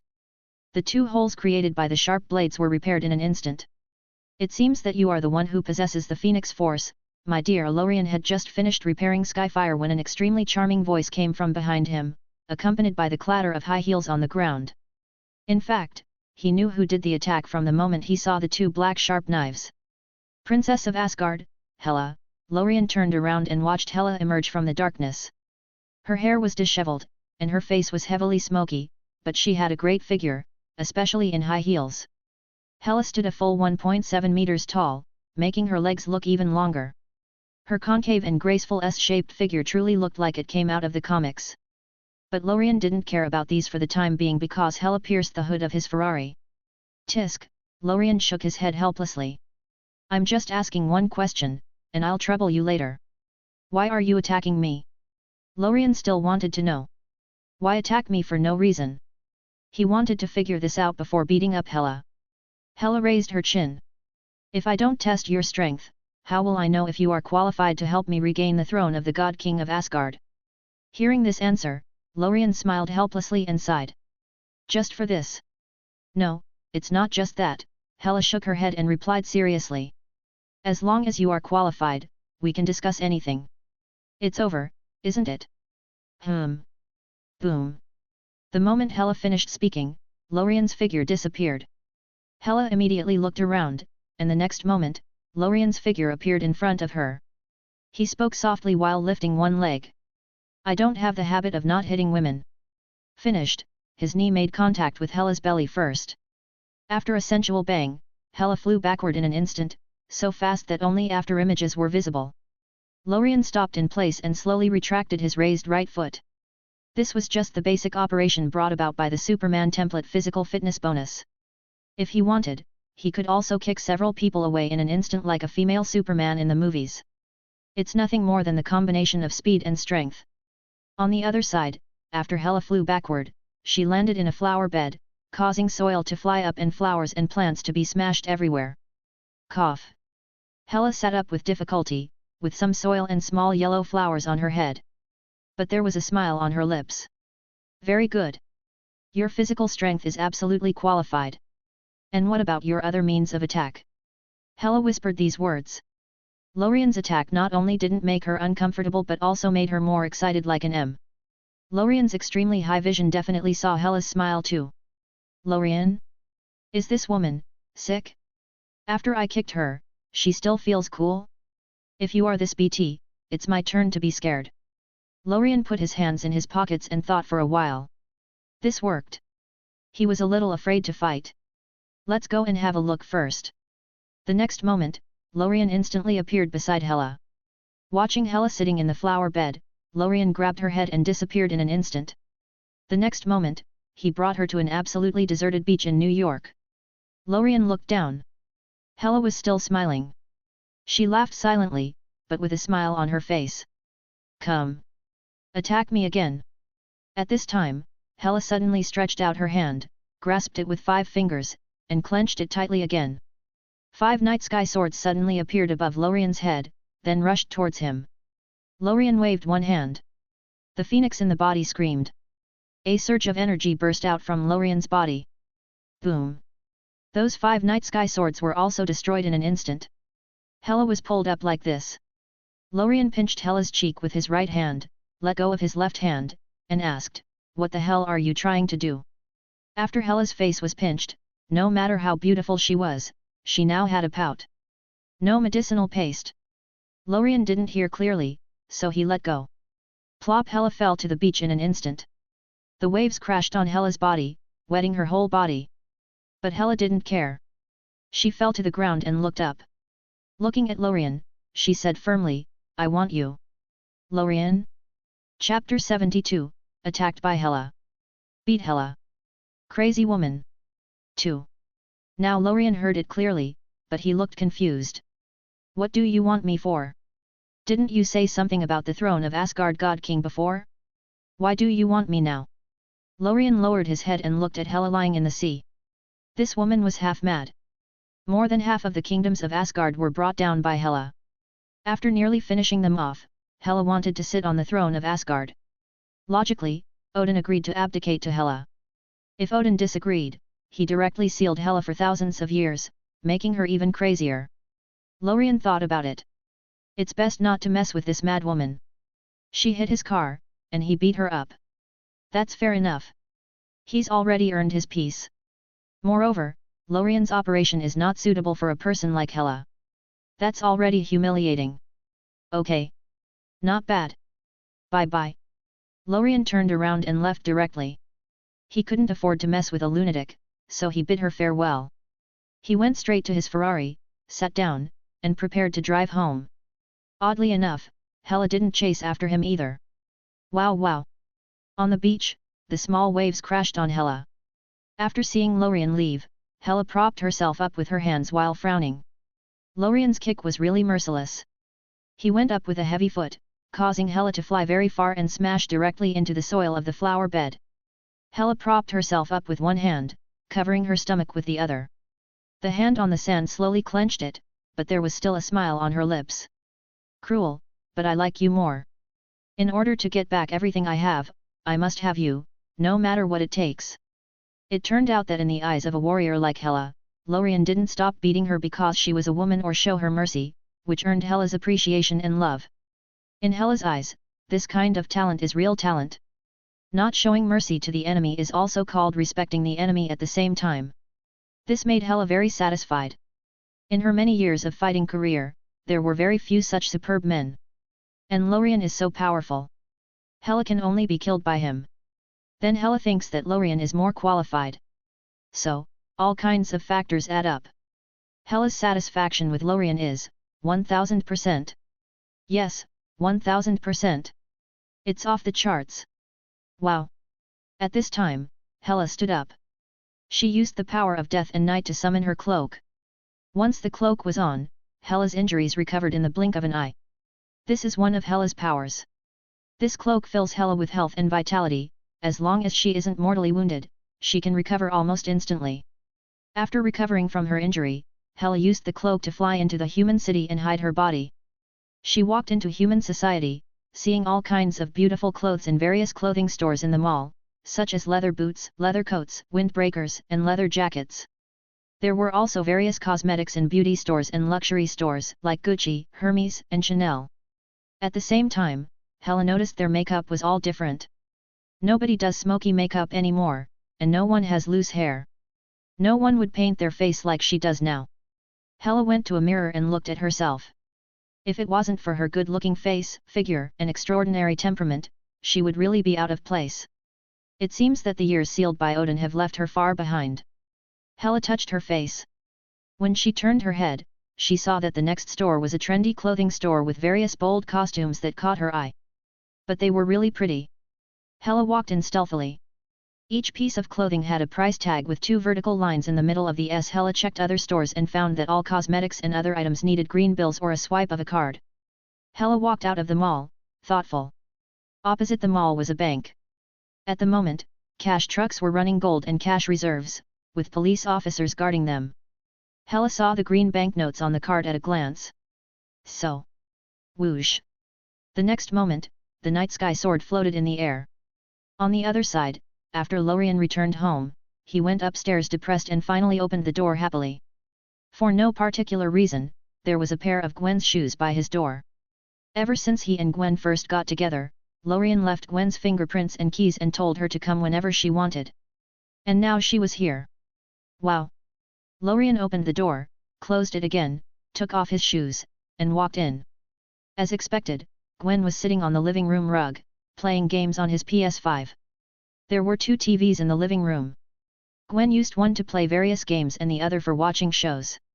When she saw Lorien come back, she threw the controller onto the rug and jumped on him. Lorien supported Gwen's stomach with one hand and went to the refrigerator. He took out a bottle of milk tea and said, "Help me open it." Gwen took the milk tea and opened it. "Here you go." Lorien took the milk tea and drank a big gulp. The milk tea was almost gone. Gwen took the bottle and drank the rest. The two wiped out a bottle of milk tea. Lorien threw it into the trash can, took out another controller, and finally carried Gwen back to the blanket in front of the sofa and sat down. "Come on, let's play together." "Yay!" Gwen couldn't be happier. The two sat together on the blanket. They were initially sitting face to face, but it was inconvenient to play games like that. So Gwen switched positions. She sat in Lorien's arms, treating him as a human pillow. Lorien spread his legs, and Gwen crossed her slender legs, sitting up. "What are you playing?" Lorien flipped through the game library with the controller. "Too many." Gwen looked at the dazzling game library, unsure what to choose. But it had to be a two-player game that allowed cooperation. So Lorien chose, "How about playing a two-person trip?" "Okay." Gwen agreed immediately. Lorien opened the game. But when the game started, a piece of news was broadcast on the other TV. At 10:56 p.m. New York time, a bank in Block 66 was robbed by unknown terrorist forces. Although no one was killed in the robbery, the loss is as high as $1 million. The New York police are trying their best to find the culprits. As the news screen turned, several photos appeared on the TV. The cash van was missing green bills, but the golden box was still there. Why do they only grab banknotes and not gold? Gwen asked puzzledly after seeing it. Isn't gold more valuable? Maybe they have a mental problem, Lorien said casually. But then the TV screen changed, showing the night sky sword stuck in the cash truck. Lorien, what? Chapter 73, Help me take back Asgard. Go away. 1. Lorien looked at the marks. Lorien's Ferrari had been damaged in the same way not long ago. And it was exactly the same. As a result, Lorien now knew, after seeing the insertion marks on the cash transport vehicle, that it was indeed that crazy woman who did it. What does she want? Why did she grab the money in the armored van? Why is she stealing money? Well, Lorien sighed helplessly in his heart. Fortunately, there were no random killings in the street. This is a big deal for Hela. Didn't kill anyone. Never mind. Don't care. Anyway, it's not my own business. Hela can do whatever she likes. What's the matter, Lorien? Gwen looked at Lorien staring at the TV and asked curiously. Nothing. Seeing the two-player game, he joined in. Lorien took the controller and said, the game has started, let's play. Woo. Start? Gwen immediately picked up the controller and started playing with Lorien. Going for two is a couple's game. They played as a little fat man and a little thin woman working together to break through the levels. Although the game routine was from years ago, the design of the levels and scenes made this cooperative card game feel fresh and full of new life. Definitely, Lorien's game level and Gwen's game level. For them, it was a kindergarten level game. But the fun of this game is not just in breaking through levels. For example, the scene where the two play with fireworks. Gwen, come here. Coming. Lorien called Gwen to his side in the game.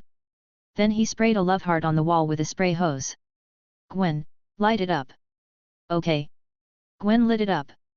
The oil stain exploded immediately. And the trajectory of the explosion happened to form a heart. Wow. Gwen stared. She immediately turned her head and kissed Lorien's cheek. Then she leaned comfortably on Lorien's chest. There were other levels, too. For example, one level involved a two-person cooperative sliding door. Lorien went in first and pulled the door open. Then he let go when Gwen was halfway in. The result was a bang. The female character controlled by Gwen was squished back. You. Clap. Gwen patted Lorien's thigh angrily. Then she twisted back and forth in Lorien's arms in retaliation.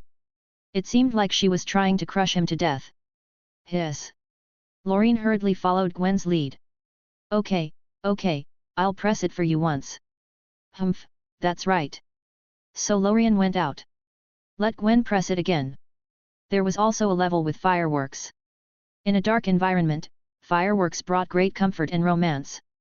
And it's a couple's game. If the players controlling the two characters were willing, then the two little characters in the game could kiss under the fireworks. And Gwen and Lorien didn't waste any time. They directly manipulated a man and a woman inside to kiss. But Gwen turned her head and looked at Lorien again. So in reality, they kissed too. Not only were the characters in the game kissing, but now the two were also kissing in reality. This was great joy. But at this moment, Lorien, who was in the middle of the wave, suddenly separated from Gwen. Hey! Gwen snorted in confusion. They were happy, so why separate? That was because. Lorien looked out of the floor-to-ceiling windows. At that moment, a figure was rising slowly, then flew up to look inside. Gwen saw a person flying up. Her eyes froze immediately. She stood up and squatted slightly. And Lorien stood up. Without saying a word, his figure flashed and appeared on the roof of the building.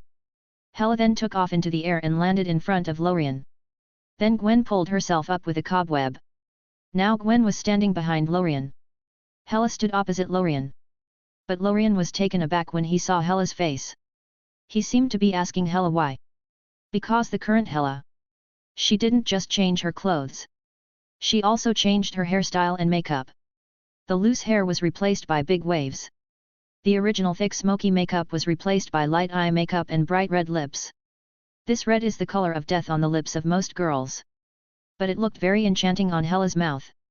And Hela's clothes were not the tights she wore before. Now she wore marten leather boots and leather pants on her lower body, and a dark green bottoming shirt with a short leather jacket on her upper body. In this way, Hela looked very motorcycle chic. Very special and cool. Completely different from the Hela that Lorien saw a few hours ago. It was like she was a different person. And Hela, seeing Lorien sizing her up, lifted her chin slightly, proudly. As long as I modify myself a little, I am the most beautiful woman in Asgard, even more beautiful than Goddess Frigg. In all fairness, it seemed to be true. But it didn't matter. What mattered was, "What are you doing here again?" Lorien asked coldly. "I told you," Hela stared at Lorien, "I want you." There was nothing more to talk about. And Gwen was stunned after hearing this sentence. Then she asked Hela. "Ma'am, what are you thinking?" "It's night, daydreams are for the daytime." After speaking, Gwen thought for a while. "Definitely, if you are willing to be Lorien's mistress, then I will agree on his behalf." Gwen said this on purpose. Because most women couldn't accept such words. Unless she was a bitch. But Hela was neither a bitch nor a normal person. Instead, she thought for a moment and said. "So your name is Lorien. As long as you help me regain the throne of Asgard, I can make you my queen, and my queen can be only you." "Gwen?" "Lorien." Hearing this, Gwen turned her head and looked at Lorien. Gwen nodded her head, indicating that the woman had mental issues. What was she talking about? Was the channel right? And Lorien spread his hands helplessly, indicating that this woman had mental problems, and her thinking was still stuck thousands of years ago. So her way of speaking was normal at that time. It was just not normal now. Gwen nodded, agreeing.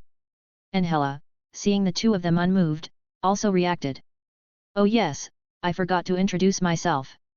I am Hela, goddess of death, daughter of God King Odin, future God King of Asgard. Now that I have just broken through the seal, I urgently need strength to help me take back Asgard and kill that useless Odin. That's why I need you, Lorien. No matter what the price is, no matter what you ask for, as long as I have it, I can give it to you. As long as you can help me win the throne of God King, I can give you all the gold and silver treasures of Asgard, even my body. I recognize your strength, owner of the Phoenix Force. Come on, my dear." Chapter 73, Help Me Take Back Asgard. Go away. 2. Hela spoke with high emotion, like a newly resurrected king, full of ambition. It felt like Emperor had been resurrected and asked you to spend money to form an army. He would say, "At that time, the mountains and rivers I conquer will be mine, but the treasures can be given to you." What kind of nonsense is this? Gwen was stunned after hearing Hela's words. She turned to look at Lorien with questioning eyes. But Lorien could only nod his head and say, "It's true. She is Thor's sister and comes from Asgard like Thor," he added. This surprised Gwen. She hadn't thought that this crazy woman was actually real. And what she had just said, was it true? What to do, then? Lorien also thought about it and then looked at Hela. "So, your purpose is to let me help you regain Asgard, kill Odin, and let you sit on the throne of God King, right?" Hela nodded, "Yes. But why should I help you?" Lorien asked, puzzled. "If you come up and bluff, will I help you? That's like getting a random text message saying, 'I'm an alien, my spaceship has crashed, and I have no money for food. If you send me $50, I'll buy KFC, and when I rule the earth, I'll hang all the capitalists from street lamps, and you can do whatever you want.' Would you send the $50? Could you?" But Hela frowned. "I will give you the reward you deserve. I can give you half of Asgard's wealth, even the position of God Queen, and I will belong only to you." This seemed to be a very generous reward in Hela's eyes.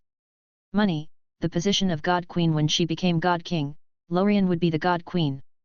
But Lorien already had Wanda and Gwen. And she was saying this in front of Gwen? So the corner of his mouth twitched as he said, speechlessly, "Then why do you think I need this position, wealth, or your body more?" Upon hearing this, Gwen hugged Lorien's arm happily. "That's right, Lorien doesn't lack anything. You can go now." This was true. He didn't lack money, power, or companionship. As for power, he had gained the highest control over the Sanctum Sanctorum some time ago. Isn't that high enough? The Ancient One's strength is on par with Odin's, isn't it? Moreover, Lorien's strength doesn't need to be proven by power. Power is useless in front of absolute strength. So hearing what Lorien and Gwen said, Hela's face became very uncomfortable. She was facing a man who had everything, which made things difficult for her. Hela was thinking.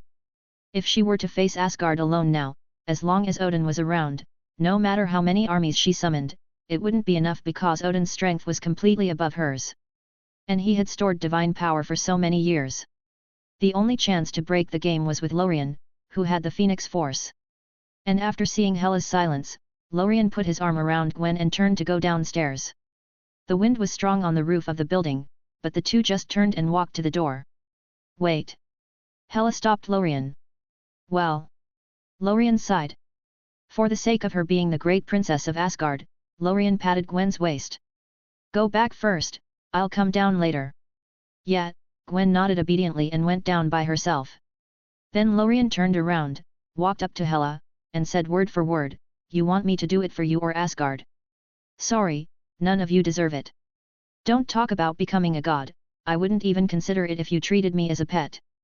After speaking, Lorien patted Hela's shoulder. Go back. The Phoenix Force surged.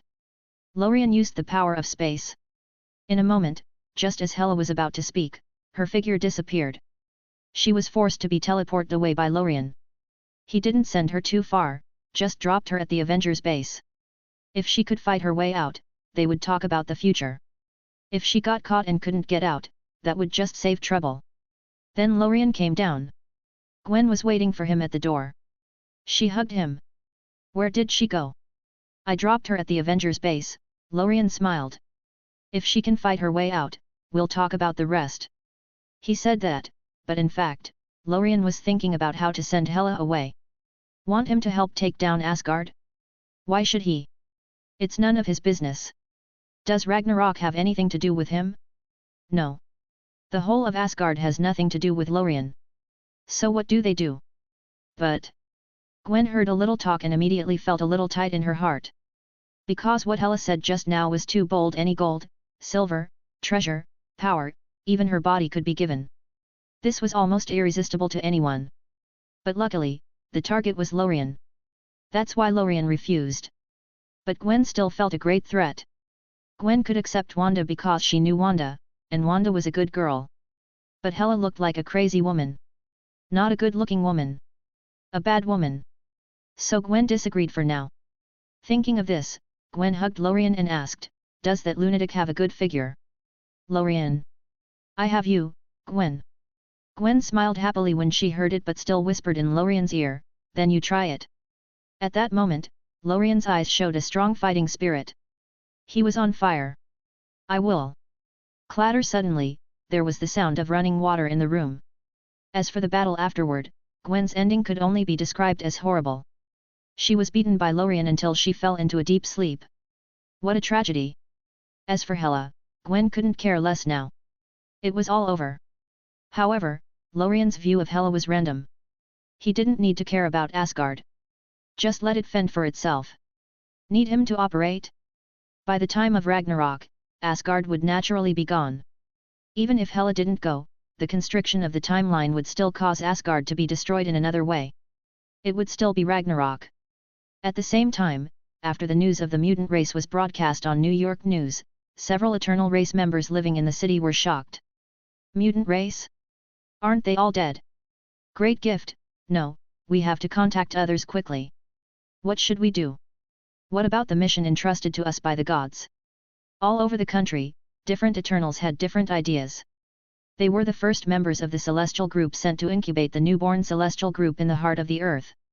But after so many years, the group had long since parted ways.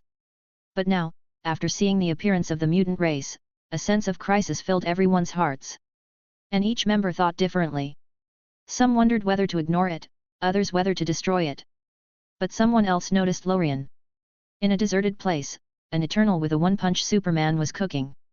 But after he heard the news on the radio, he was stunned. Mutants actually appeared in New York. Not only that, but that Scarlet Witch has magic? So will this cure his wife? Maybe it was worth a try. But whatever. Tonight's Avengers base was going to be exciting. Chapter 75, Hela breaks into the Avengers Alliance. Make friends with Wanda.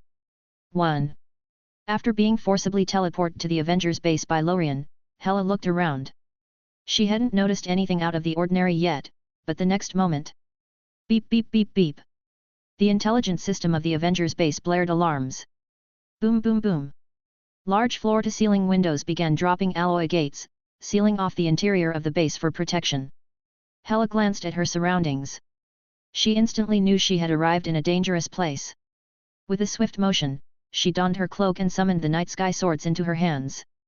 Then, superheroes began appearing one by one at the Avengers base. Oddly enough, only Natasha, Vision, War Machine, and Wanda showed up. The others were absent. As the many other superheroes had left the base, Natasha, holding a gun, stepped forward with the others and demanded, "Who are you, and why are you invading the Avengers base?" War Machine, who had just wrapped up a press conference and hadn't yet left, glanced at the report from the base and cautioned everyone, "This person appeared out of nowhere. She might be magical. Stay alert." War Machine also raised his dual machine guns. But Wanda looked at Hela with a strange sense of familiarity. "What's wrong, Wanda?" Natasha, always vigilant, immediately asked when she noticed Wanda's frown.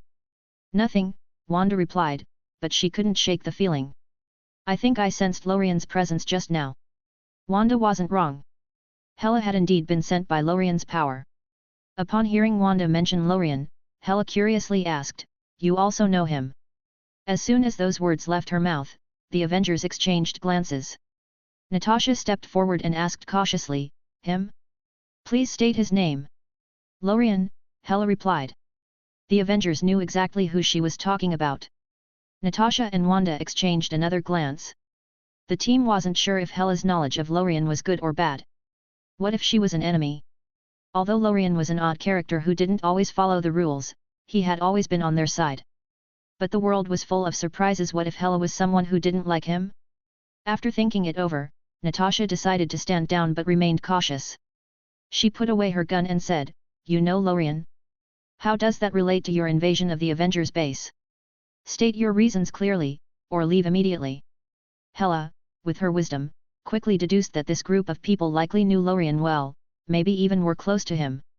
If she attacked, it would be akin to attacking Lorien's friends, which would make it impossible for her to seek his help later. So, after some thought, Hela decided to de-escalate. She put away her night sky swords, changed into her leather jacket, and smiled. "Lorien sent me here. The teleportation didn't go smoothly, and something went wrong. But I don't know why he sent me. Maybe to get to know you better, and him." As expected, upon hearing that Lorien had sent her, the Avengers lowered their weapons. Hela's actions in putting away her weapons first also indicated her lack of hostile intent, which further eased the tension. Fortunately, Hela had changed her appearance, her hairstyle, clothes, and makeup. Otherwise, even with her words, the Avengers would have found it hard to trust her. After all, appearances do matter in making first impressions. But Natasha remained wary. "Please identify yourself. And what was Lorien wearing today? What kind of car was he driving?" Hela thought for a moment, then replied, "My name is Hela Odinson, from Asgard. Lorien's car is red, and he was wearing a black coat and a white shirt." She didn't know the exact make of Lorien's car, but she knew its color. And as for his clothes, she remembered distinctly from when Lorien had approached her earlier that night. She could even recall the fragrance on his clothes, the elegant scent of wild flowers from his laundry detergent. "Odin's son? Hela, you're from Asgard." War Machine and Natasha Romanoff immediately reacted. She was from the same place as Thor. "Who are you to Thor?" Natasha Romanoff asked. "Thor?" Hela replied, "He's my brother." Natasha frowned in thought. She hadn't heard anything about Thor having a sister. But she had asked all the necessary questions, and Hela had shown no intention of fighting. They couldn't just stand around indefinitely. After exchanging glances with the others, Natasha came to a decision. Those who agreed to let Hela in nodded, while those who disagreed remained still. In the end, everyone nodded. "All right, you can come in," Natasha Romanoff finally said. Hearing this, Hela smiled. She followed the Avengers into their base. As she observed her surroundings, she noticed that whenever there was a mention of Lorien, everyone seemed to look to Wanda first. So, as they walked, Hela casually remarked to Wanda, "Lorien is an extraordinary man, don't you think?" The group halted once again, surprised by her words. Wanda scrutinized Hela closely. "What are you trying to say?" Realizing she might have struck a nerve, Hela quickly backtracked. Oh, nothing. I mean he's powerful, very capable. Hela wanted to gather as much information as possible about Lorien and build a good rapport with his friends. That was the strategy she had learned in her previous experience as a war leader. Wanda nodded, seemingly satisfied with Hela's explanation. Yes, Lorien is fantastic. He's the best man in my life. Hearing this, the group resumed walking and chatting. Please, Wanda, if you keep expressing your love like that, we're going to get jealous, someone teased. It's true, Wanda said with a smile. Hela nodded to herself. It seemed that Lorien wasn't emotionally detached, he respected and cared for the people around him. But Hela couldn't help but think about the other women in Lorien's life. In her view, the strong could indeed have multiple partners. Strength was the ultimate measure of worth. If you were strong enough, you could do as you pleased. So, what's wrong with having multiple wives, as long as you loved them all? That only made you an excellent man, capable and charismatic, a prized resource among many women. At this thought, Hela gave Lorien another high score in her mind. Following the group further into the Avengers base, Hela continued to gather information while silently formulating her plan to win Lorien over. Chapter 76, Hela breaks into the Avengers Alliance. Make friends with Wanda. 2. Natasha poured everyone a glass of ice water. As they sat down on the sofas, the group began to chat, subtly probing Hela's tone and demeanor. Of course, everyone knew what topics to avoid and what was safe to discuss. They mainly reminisced about past events, like various crises they had faced. Wanda, who had been through quite a bit lately, shared her experiences, especially those involving the challenges she and Lorien had encountered, such as dealing with rats, lizardmen, and other strange threats. As everyone continued the conversation, Hela listened silently, absorbing all the information. Suddenly, a 3D projection appeared in the middle of the living room. It was Tony Stark. The lifelike projection startled Hela, who briefly thought she had been teleported again. The realism of Tony's projection was uncanny, almost indistinguishable from the real person. But Hela quickly realized it was merely a projection, as she could sense no life force from it. What's wrong, Tony? Natasha asked, immediately sensing that something was amiss. Tony seemed about to speak, but then he noticed Hela. He looked around at the others and asked, who is she? Earth has no data on her. Natasha Romanoff glanced at Hela before explaining, her name is Hela Odinson, from Asgard. She's Thor's sister. Thor has a sister. Tony paused, surprised, but after hearing she was Thor's sister, he felt he could proceed, though he needed to be sure. Tony asked Hela, will you kill people randomly, like that reindeer-horned guy, Loki? Hela shook her head. I can assure you there will be no random killings in Midgard. Midgard. Everyone paused for a moment, recognizing the term from Thor's speech. Midgard, or Earth, was simply a different name used by Asgardians. But that didn't matter much as long as she wasn't a threat to Earth, they could deal with her presence. Tony continued, okay, this is urgent.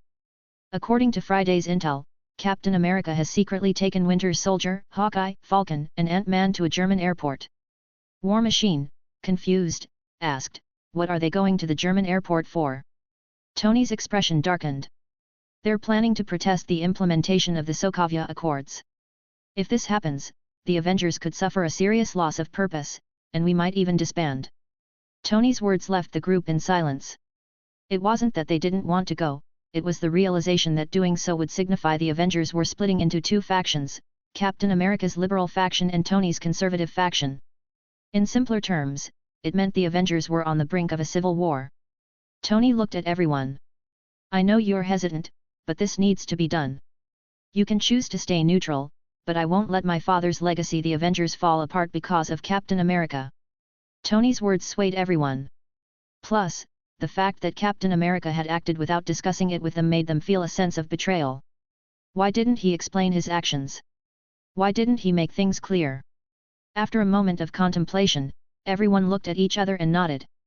No problem, we'll gather tomorrow morning. As the group wrapped up their discussion, Natasha suddenly remembered something and turned to Hela. You. It was then that everyone realized there was an outsider in their midst. What should they do about her? Hela, noticing their attention on her, knew she couldn't pass up the opportunity to be involved. From what she had overheard, it seemed they were about to fight. If she could assist them, wouldn't that be equivalent to helping Lorien's friends? This might increase her chances of winning Lorien over. With this in mind, Hela grabbed Wanda's arm and said, I can help too, call me if you need to fight. You're all Lorien's friends, and I want to help you. The group exchanged glances. Although they weren't entirely sure of Hela's power, she was from Asgard, just like Thor, and as his sister, she surely wasn't weak. Given their current need for additional strength, they nodded in agreement. All right, let's all rest up together. The next morning at 8, Lorien woke up, holding Gwen close.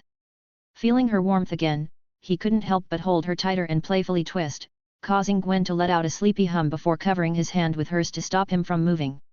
It was clear she wasn't in the mood for any games, so Lorien retreated for the moment. Snap! He snapped his fingers, and the entire house was instantly clean again.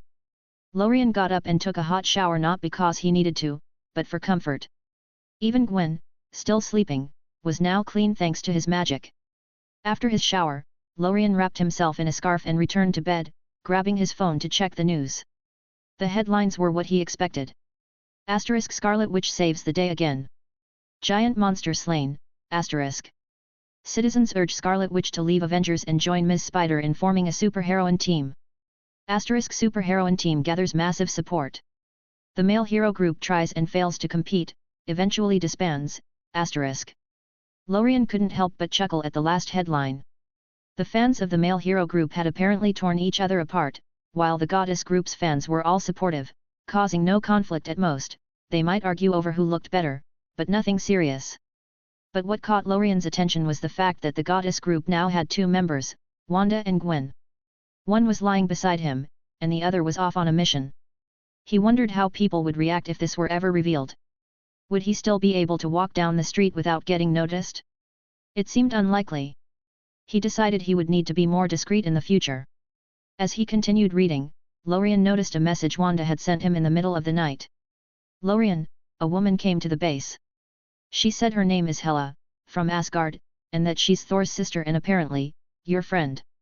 Captain America secretly took a team to oppose the Sokovia Accords, and Tony's taking us to stop them. I want to go too, and Hela insisted on coming along. She said she wants to help your friends. I don't know her, but I feel like there's something strange about her. Lorien blinked at the message, sitting on the bed in disbelief. What had happened last night? How did Hela end up becoming friends with the Avengers? And now she's helping them fight Captain America? This plot twist wasn't something he had seen coming. Lorien tried to piece together the events. Hela, a warrior known for her temper and power, was now friends with the Avengers, and not just that she was getting along with Wanda. What's going on, Hela? Lorien thought to himself. His gut told him that Hela had ulterior motives, and they probably involved him. As Lorien pondered this, Gwen, still half asleep, wrapped herself around his leg. Lorien patted her gently. Aren't you going to school? He asked. Holiday? Gwen muttered. Today is Saturday. Lorien smiled, realizing he had forgotten it was the weekend. For students, weekends were the best. Chapter 77, Stephen arrives in Camartage. Lorien smiled, realizing he had forgotten it was the weekend. For students, weekends were the best. But soon Lorien also realized something wrong. His 9-to-5 schedule and his own psychological studio also have holidays. He works a 9-to-5, not a 9-to-7. Plus, it's a work 5, get 2 free system, so he can still check in after 2 days off. So, he can rest today and tomorrow too. Lorien could only say one thing, double breaks are great. Anyway, knowing that tomorrow and the day after will be off, Lorien said nothing more. He decided to go back to sleep with Gwen. Besides, Hela had already gone to Germany with them. So, let her go. Can I really go and pull her back? Before going back to sleep, Lorien took out his phone and sent a message to Wanda. The one named Hela can be left alone. Do whatever you want with her, talk to her or ignore her. In short, she has no good intentions. After sending the message, Lorien tossed his phone aside, hugged Gwen, and continued sleeping. As for clothes. What clothes? Lorien doesn't wear anything to sleep. Gwen was brought into this habit by Lorien. She wore a bra a few times before, but Lorien pulled it off every time. After that, she went completely the same way as Lorien. Cough, cough, cough. At the same time, in the Himalayas, a person wrapped in a wind scarf, carrying a backpack, and wearing gloves but still trembling arrived. After seeing the distant courtyard town, Stephen removed his scarf, looked at the address given by Lorien, and let out a sigh of relief. Finally reached. So many days had passed. Stephen had arrived at the outskirts of the mountains, hundreds of kilometers away. He came here on foot. Because Lorien told him, "You must have a sincere heart to find this holy place." This was Stephen's only hope. How could he not be sincere? Before the injury healed, Stephen knew there was no cure for his hands. He's a surgeon. No one knows his situation better than him. And here is his only hope at the same time, Lorien's parting words. Stephen also hoped that he could face this opportunity sincerely. And do better than his normal future. A few hours later. Inside the town where Stephen arrived. He looked at the sparse crowd around him, as well as the vegetable sellers and farm tools, and he was a little dazed. This is a holy place? Real or fake? Stephen took out the address with trembling hands and looked at it. It's around here. Is it real or fake? No, it must be real. Slap. Stephen slapped himself. Lorien wouldn't lie to him. The holy place must be nearby. Just need to find it himself. He must be able to get started. And so, Stephen took the address note and began asking people. He had prepared for this before coming. This address had been translated into more than 100 common languages by him. Stephen couldn't believe that no one knew where this place was. Hey, oily Spike Ingrid shit. Okay, do you know where this is? Excuse me, do you know where this is? And so, a few hours later, Stephen looked at the address and fell into deep thought. Why can't he still find it? He had just asked at least 100 or 200 people. But no one knew where this was? Why? Could he be in the wrong place? Should he not be asking here? Thinking of this, Stephen immediately took the address and ran to other places to start asking. At the same time, at the Ancient One's shrine in Kamartaj, in an attic, Wang knocked on the door, entered, and said, "Ancient One, there's an ordinary person in the town who keeps asking about the location of the temple."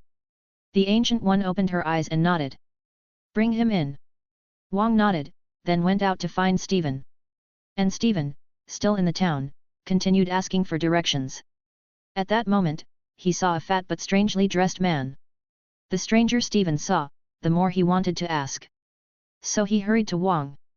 "Sorry to bother you, but here. Follow me." Wang didn't waste any words. He just told Stephen to follow him. Stephen was taken aback. But Wang was already turning away. Could he be a bad guy? Stephen thought so at first. But this was his only chance. So, Stephen followed. Wang led Stephen around for a while. Finally, they stopped in front of a stone wall. "Go in." After saying that, Wang continued walking forward. "What?"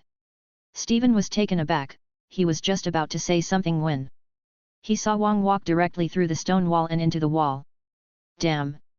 Stephen didn't react at first. Then came excitement.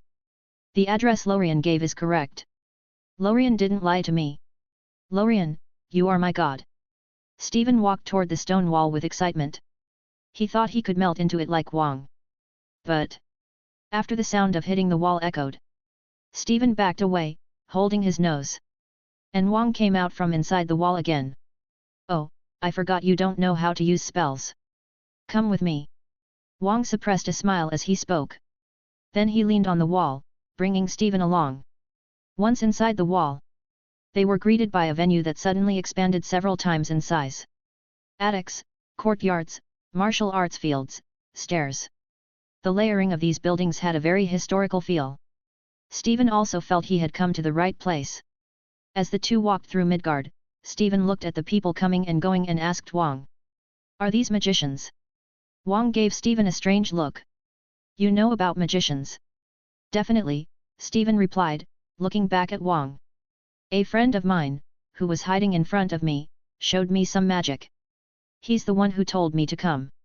As soon as this was said, Wang suddenly frowned.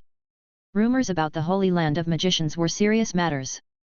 Once something like this happened, the magician who came out of the Holy Land would have to return and face punishment, otherwise, a high-level magician would be sent to fetch them.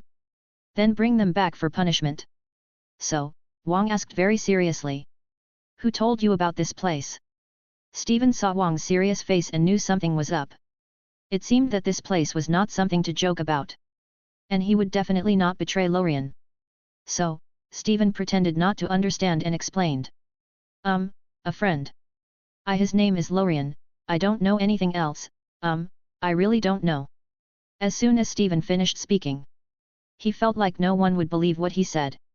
But the result was that after Wang heard this, his frown disappeared. It was all normal, nothing to worry about. Let's go. Stephen stared at the departing Wang, stunned. He believed that so easily. Why? Stephen didn't understand.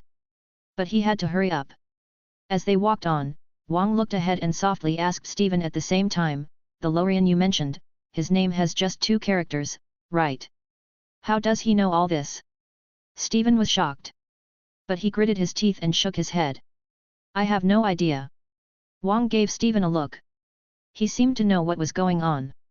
Handsome, a bit taller than you, black hair, good temperament, right? Hearing this, Stephen was shocked. He asked Wang directly, do you know him? Wang didn't answer. He didn't dare to answer that question. Fortunately, they had arrived at the door of the Ancient One's attic. Chapter 78, Steak and Egg Fried Rice. Wang pushed open the door, and Stephen stepped inside. Go in, the Ancient One is waiting for you. Stephen took one last look at Wang, then entered the attic. Once inside, a figure in a yellow robe stood with their back turned to him. As Stephen approached, the Ancient One finally turned around. Stephen looked at the Ancient One, then down at his own hands. Can my hands still heal? The Ancient One heard his question and paused for a moment. She looked at Stephen again and asked, when Lorien sent you here, didn't he tell you why you came? Why he came? And they all know Lorien? But Stephen shook his head. Lorien told me this is where my future lies. That's right, the Ancient One nodded, waving her hand. Wang will guide you around and help you get familiar with this place. Follow him. After you receive what you need, you can practice here. Now it was Stephen's turn to be stunned. Live here? But my hands. Before Stephen could finish, the Ancient One interrupted. It's up to you. All right. Stephen folded his hands, accepting the situation. He wasn't surprised by not being knocked out of his body. He knew about the existence of magicians, especially the Scarlet Witch. This awareness made him less impatient and arrogant than before. Instead, he calmed himself, ready to learn. The reason for his current composure was twofold: Lorien's position and the sense of security he felt because of him, and the realization that the existence of magicians and superheroes had reshaped his understanding of the world. He now knew the world wasn't as simple as he once thought. Stephen went in quickly and came out just as fast. Wang, who was waiting, gestured for Stephen to follow him. Let's go. I'll take you to your future room, and get you some clothes and other essentials. Stephen glanced at the clothes the other magicians were wearing. Am I going to wear these school uniform-like outfits too? You don't have to, Wang replied, but they will help you learn magic faster. Okay, I'll wear it. Just make sure no one snatches it from me. As they walked, Stephen asked on a whim, so if I wear 2 of these at the same time, will my learning speed double? Wang sighed, exasperated. Can I keep my phone? Stephen asked. No, it will affect your concentration. You can only get your phone back after you become a magician or quit. Then when can I move freely? After you become a magician. And wait until you become a magician. And so, Stephen stayed at Camartage, beginning his new life of learning spells and becoming a magician. Meanwhile, in New York, on the roof of a northern building, Lorien and Gwen were in pajamas, continuing a game they started yesterday. They were in the final stage of the game, working together to guide their characters through various levels, tunnels, musical instruments, and challenges. The characters controlled by Gwen and Lorien were performing a concert. They completed an exquisite performance in front of the in-game crowd. Finally, the 2 game characters passed through a tunnel of illusion, allowing the male and female avatars to kiss. In the end, the game characters returned to the real world. Level cleared. Woohoo! Seeing the level cleared message, Gwen jumped up from Lorien's arms in excitement. This was their first time working together to clear a game, making it a memorable moment. Gwen bounced around happily, took out her phone, and snapped a picture of the two of them holding PS5 controllers with the game's level cleared screen in the background. I'm going to post this picture on Facebook and TikTok. Let my classmates envy me. Lorien, can I? Since Lorien was in the photo, Gwen wanted to ask for his approval. But Lorien asked skeptically, but have you thought about what might happen if your father sees it? It's okay, Gwen said, hands on her hips. I blocked my parents a long time ago. Great. Such filial piety. Lorien couldn't help but chuckle at this. Then go ahead and post it. I don't mind, nobody in the public knows me. See, this is one of the perks of being a low-key superhero. You can have a public life and not be too affected by it. But can Black Widow, Iron Man, Thor, or Captain America do the same? Definitely not. If Captain America made a mistake and posted a questionable photo, the internet would blow up. His clean-cut image would be shattered. But Lorien was different. Even if he became famous and faced backlash, it wouldn't matter. Because he wasn't trying to be a good guy. Well, as long as he kept being himself, his character wouldn't destroy. So Gwen happily uploaded the photos. It was already the afternoon by now. Growl. Gwen's stomach growled. They had only had breakfast so far. As for lunch? Forget it. They forgot while playing games. Only now did they remember they were hungry. I'll cook. You get out the dessert and drinks, Lorien said as he put down the controller and got up to cook. In a previous check-in, Lorien had learned to cook various dishes, like braised pork, spaghetti, beef steak, and even instant noodles. But none of those were possible now. Because Lorien hadn't bought groceries. But there were steaks at home. So, Lorien decided to fry the steak, chop it up, and mix it into egg fried rice. Yes, just like that. Hey Lorien, I'm here to help. After Gwen set out milk tea for both of them, she bounced around and followed Lorien into the kitchen. But when she saw Lorien frying the steak, cutting it into pieces, and finally mixing it into fried rice with eggs, she was puzzled. What's this? Steak and egg fried rice, Ms. Spider. After saying this, Lorien thought for a moment and added another sentence. Super and plus and pro and max luxurious steak and egg fried rice. In her curiosity, Gwen watched as Lorien brought 2 plates of steak and egg fried rice to the table. Then they both dug in at the same time. The result? Gwen nearly ate the plate. Ah! Ah! Ah! Lorien couldn't help but twitch his lips. Gwen was devouring the food, making little noises like a small animal. If it weren't Gwen in front of him, Lorien might have thought it was his pet. Don't choke. After saying that, Lorien focused on his own fried rice. Gwen quickly picked up her milk tea. Gulp. Gulp. Gulp. Ah. Okay. Lorien continued eating his fried rice. After Gwen finished, she took the initiative to wash her own dishes. Lorien was very satisfied with this. But after a while, just as Lorien finished eating, shall we go outside and play? Gwen suggested. At that moment, Lorien's phone buzzed with a message. He took it out to check. It was from Wanda. /Wanda, Lorien, we're at an airport in Germany.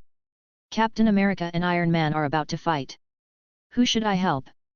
Or should I stay out of it? I'm really conflicted right now /.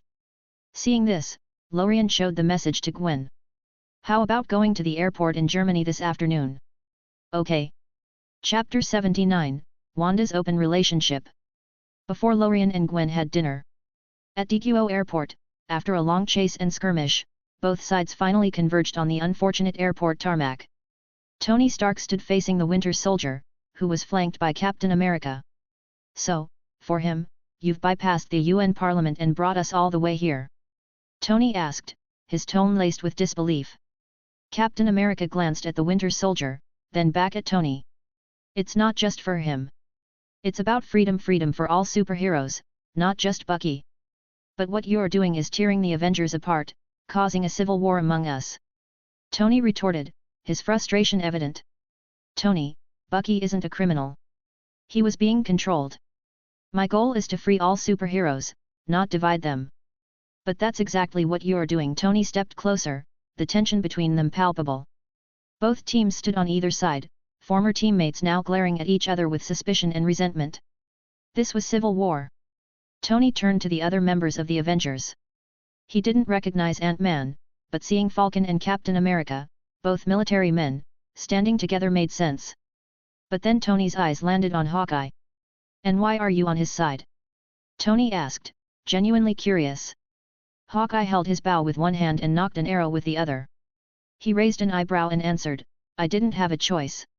If the Superhero Registration Act is implemented, my family won't be able to live a normal life. I have to stop this agreement from going through. Unless... He paused, then added, I withdraw from the team and take my family into hiding. Hawkeye's words were flat, almost emotionless, but they were also brutally honest. Family comes before teammates. If his family's safety couldn't be guaranteed, then he had to protect them, no matter what.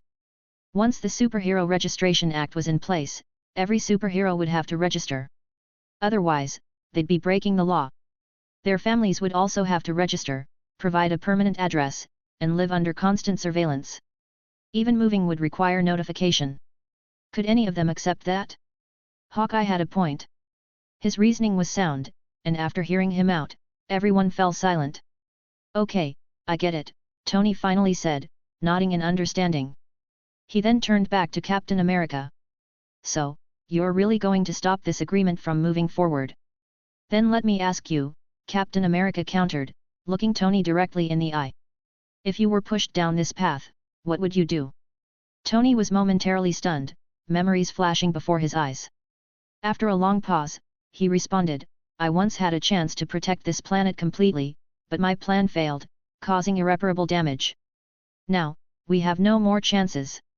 We can't go against the world, that would betray everything we stand for. If I followed your path, the Avengers would either disband or become a subsidiary of the United Nations. We'd have to hide, unable to show ourselves and let justice shine.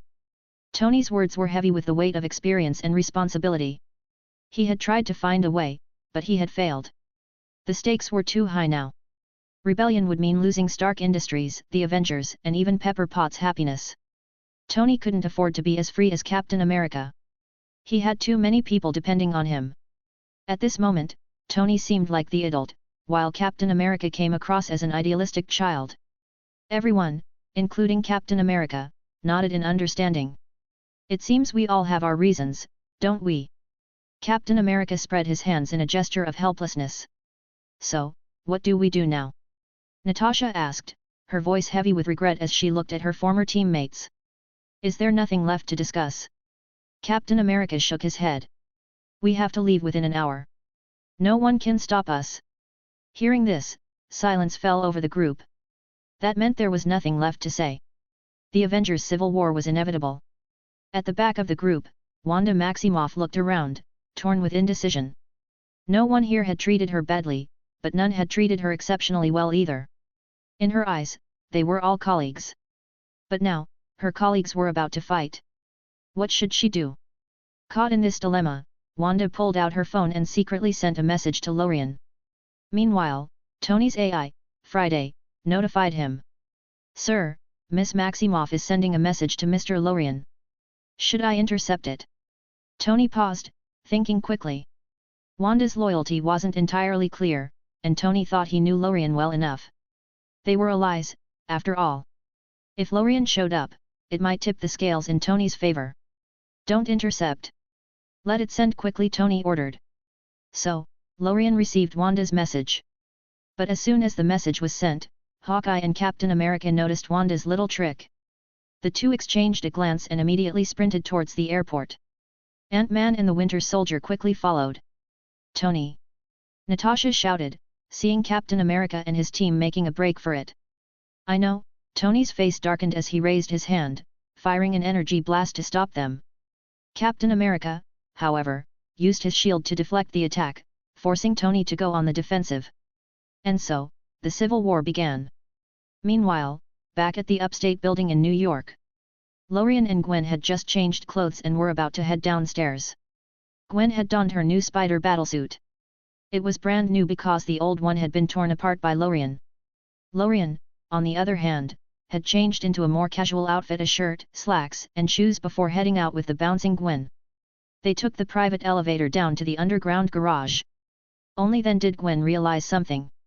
Lorien, how are we getting to duel? If we go through normal channels, won't we have to go through customs? Lorien patted her cheek playfully. Leave it to me. When they reached the underground garage, they found a fiery red sports car waiting for them. Gwen was taken aback. You're bringing the car too?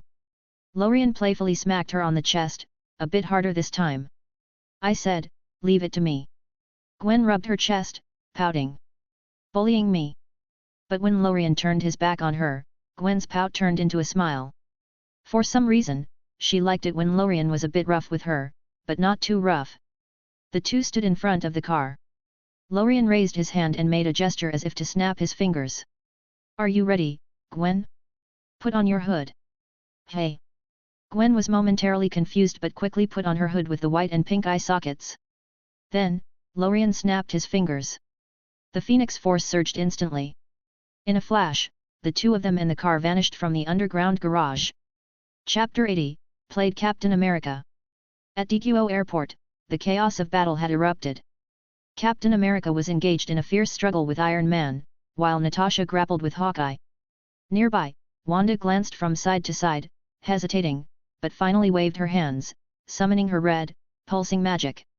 In an instant, she captured both Falcon and the Winter Soldier in her mystical grip, immobilizing them mid-air.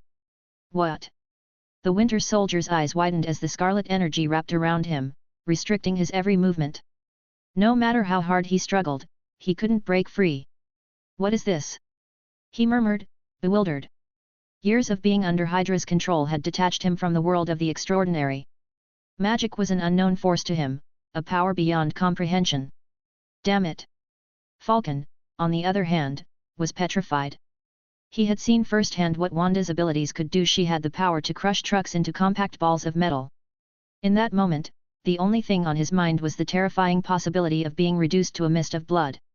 Captain! Captain! Falcon screamed, his voice cracking with desperation as he frantically called out for help. The Winter Soldier, noticing Falcon's terror, asked in a panic, "Why are you so afraid? What the hell is this?" But Falcon was too scared to explain. All he could do was continue to scream for Captain America. Hearing Falcon's cries, Captain America glanced back, instantly recognizing the gravity of the situation. This was no longer just a civil war, it was a fight where lives were truly at stake. If they started killing each other, there would be no end to the conflict. No! Captain America shouted, shoving Iron Man away with a powerful kick before turning to Wanda. Don't kill them! Wanda was taken aback. She hadn't intended to kill anyone, she was just trying to prevent them from fighting. Realizing the misunderstanding, she released her grip, and with a couple of loud thuds, Falcon and the Winter Soldier were slammed to the ground, but unharmed. No problem, Wanda said, her voice steady, but they'll be out of commission for a while. With her focus now divided, Wanda stepped out of the immediate conflict. She was no longer actively fighting, just ensuring that Falcon and the Winter Soldier stayed put. Just then, a familiar tone chimed from Wanda's phone. It was a special alert, one she had set just for Lorien. She quickly pulled out her phone and saw the message, "Lorien, I'll be there right away." Wanda's brow furrowed in confusion. Right away? She thought. In the next moment, a strange red light shimmered on the airport ground. The light flickered for a brief second and then vanished, revealing Lorien and Gwen in their car, right in the midst of the ongoing battle. What? Tony Stark blinked in surprise at their sudden appearance. What kind of technology is this? Captain America frowned, sensing trouble. His instincts told him that things were about to get even more complicated. Natasha was just as stunned, recognizing Gwen beside Lorien. Miss Spider! She muttered in disbelief. She hadn't expected these two to show up together, and the fact that they did meant something serious. Meanwhile, Wanda was equally intrigued. It finally clicked for her. Gwen was Miss Spider. She had always seen Gwen as just a regular girl, someone Lorien was close to, but now she realized that Gwen had been hiding her true identity all along. Lorien, noticing the look Wanda gave him, felt a bit embarrassed. Ahem, I only found out about it recently, he explained. Technically, Gwen had only revealed her identity after the incident with the lizardman, which wasn't too long ago. So, Lorien couldn't really be blamed for keeping it a secret. The others, some of whom had never met Lorien, remained silent, their expressions a mix of caution and curiosity. But Captain America was more concerned than curious. He took a defensive stance, holding his shield and a card in his hand as he addressed Lorien. This is an internal Avengers matter. We'd appreciate it if outsiders didn't interfere. His words immediately drew the ire of both Wanda and Gwen, who glared at Captain America in unison. But Lorien simply raised his hand and shook his head, signaling them to stay calm. I didn't come here to fight, Lorien said in a measured tone. Wanda was feeling conflicted, so I'm here to help her sort through that. That's all. Captain America's expression tightened. He knew that Lorien wasn't going to actively interfere, but his presence alone, especially because of Wanda, was unsettling. He looked at Wanda, disappointment in his eyes. The Avengers' internal affairs shouldn't involve outsiders. You've broken the rules, Scarlet Witch. But Wanda didn't back down. She met Captain America's gaze head-on. This internal matter is corrupt. Lorien is my partner, and there's nothing wrong with inviting him to help resolve things. At Wanda's bold declaration, Captain America's face remained stoic, but Gwen's expression changed immediately. In her ears, Wanda's words sounded like she was announcing their relationship to everyone. This couldn't be allowed to stand. So Gwen, clad in her spider suit, quickly wrapped her arms around Lorien's, agreeing with Wanda. That's right. There's nothing wrong with it. Everyone turned their attention to Gwen, now clinging to Lorien's arm. Wanda noticed too and smiled at Lorien, but he could sense the mischief behind that smile. Great, Lorien thought sarcastically. Now I'm in the middle of a mess I didn't even need to be in. But what's done is done. Lorien decided to play it cool. I'm just here to observe. You all go ahead and continue your fight, he said nonchalantly. But I do have a suggestion. If Wanda isn't going to fight, I could have Gwen here step in and face you. Whoever wins gets to decide what happens next. The idea was simple, resolve the conflict through battle, just like they had been doing. Human instincts were to fight for survival, and sometimes that was the only way to resolve a conflict. After a quick exchange of glances between Tony, Natasha, War Machine, and Black Panther, they all nodded in agreement. But Captain America wasn't convinced. He glanced at the Winter Soldier, Ant-Man, Falcon, and Hawkeye. None of them nodded, which was a clear sign of rejection. We don't have time for this, Captain America said firmly. We're on a mission, so if you know what's good for you, don't stand in our way. With that, Captain America's unyielding nature came to the forefront. He signaled to his team, go. And with that, they sprinted towards the waiting fighter jet, the Winter Soldier, Ant-Man, Falcon, and Hawkeye in tow. Lorien watched them go, a slight smile playing on his lips. He didn't immediately move to stop them, even though Tony and Natasha were visibly tense. Lorien! Natasha called out, her voice tinged with urgency. But Lorien remained calm, looking over at Gwen. Do you want to fight today? You can pick one of them. I do. Gwen replied eagerly, her eyes locking onto the Winter Soldier. I want to fight the guy with the metal arm. Good, Lorien nodded, raising his right hand. Snap! With a snap of his fingers, the group that was running away found themselves mysteriously back at their starting point, directly in front of Tony's team again. Captain America and his team stared in shock. What the hell? We're stuck! Falcon shouted, looking around in confusion. What just happened? Winter Soldier demanded, bewildered. Doesn't matter. Keep running. Captain America ordered, and they took off again. They had barely made any headway when... Snap! Once again, they found themselves right back where they started, running past Tony's group for the third time. Thanks for listening.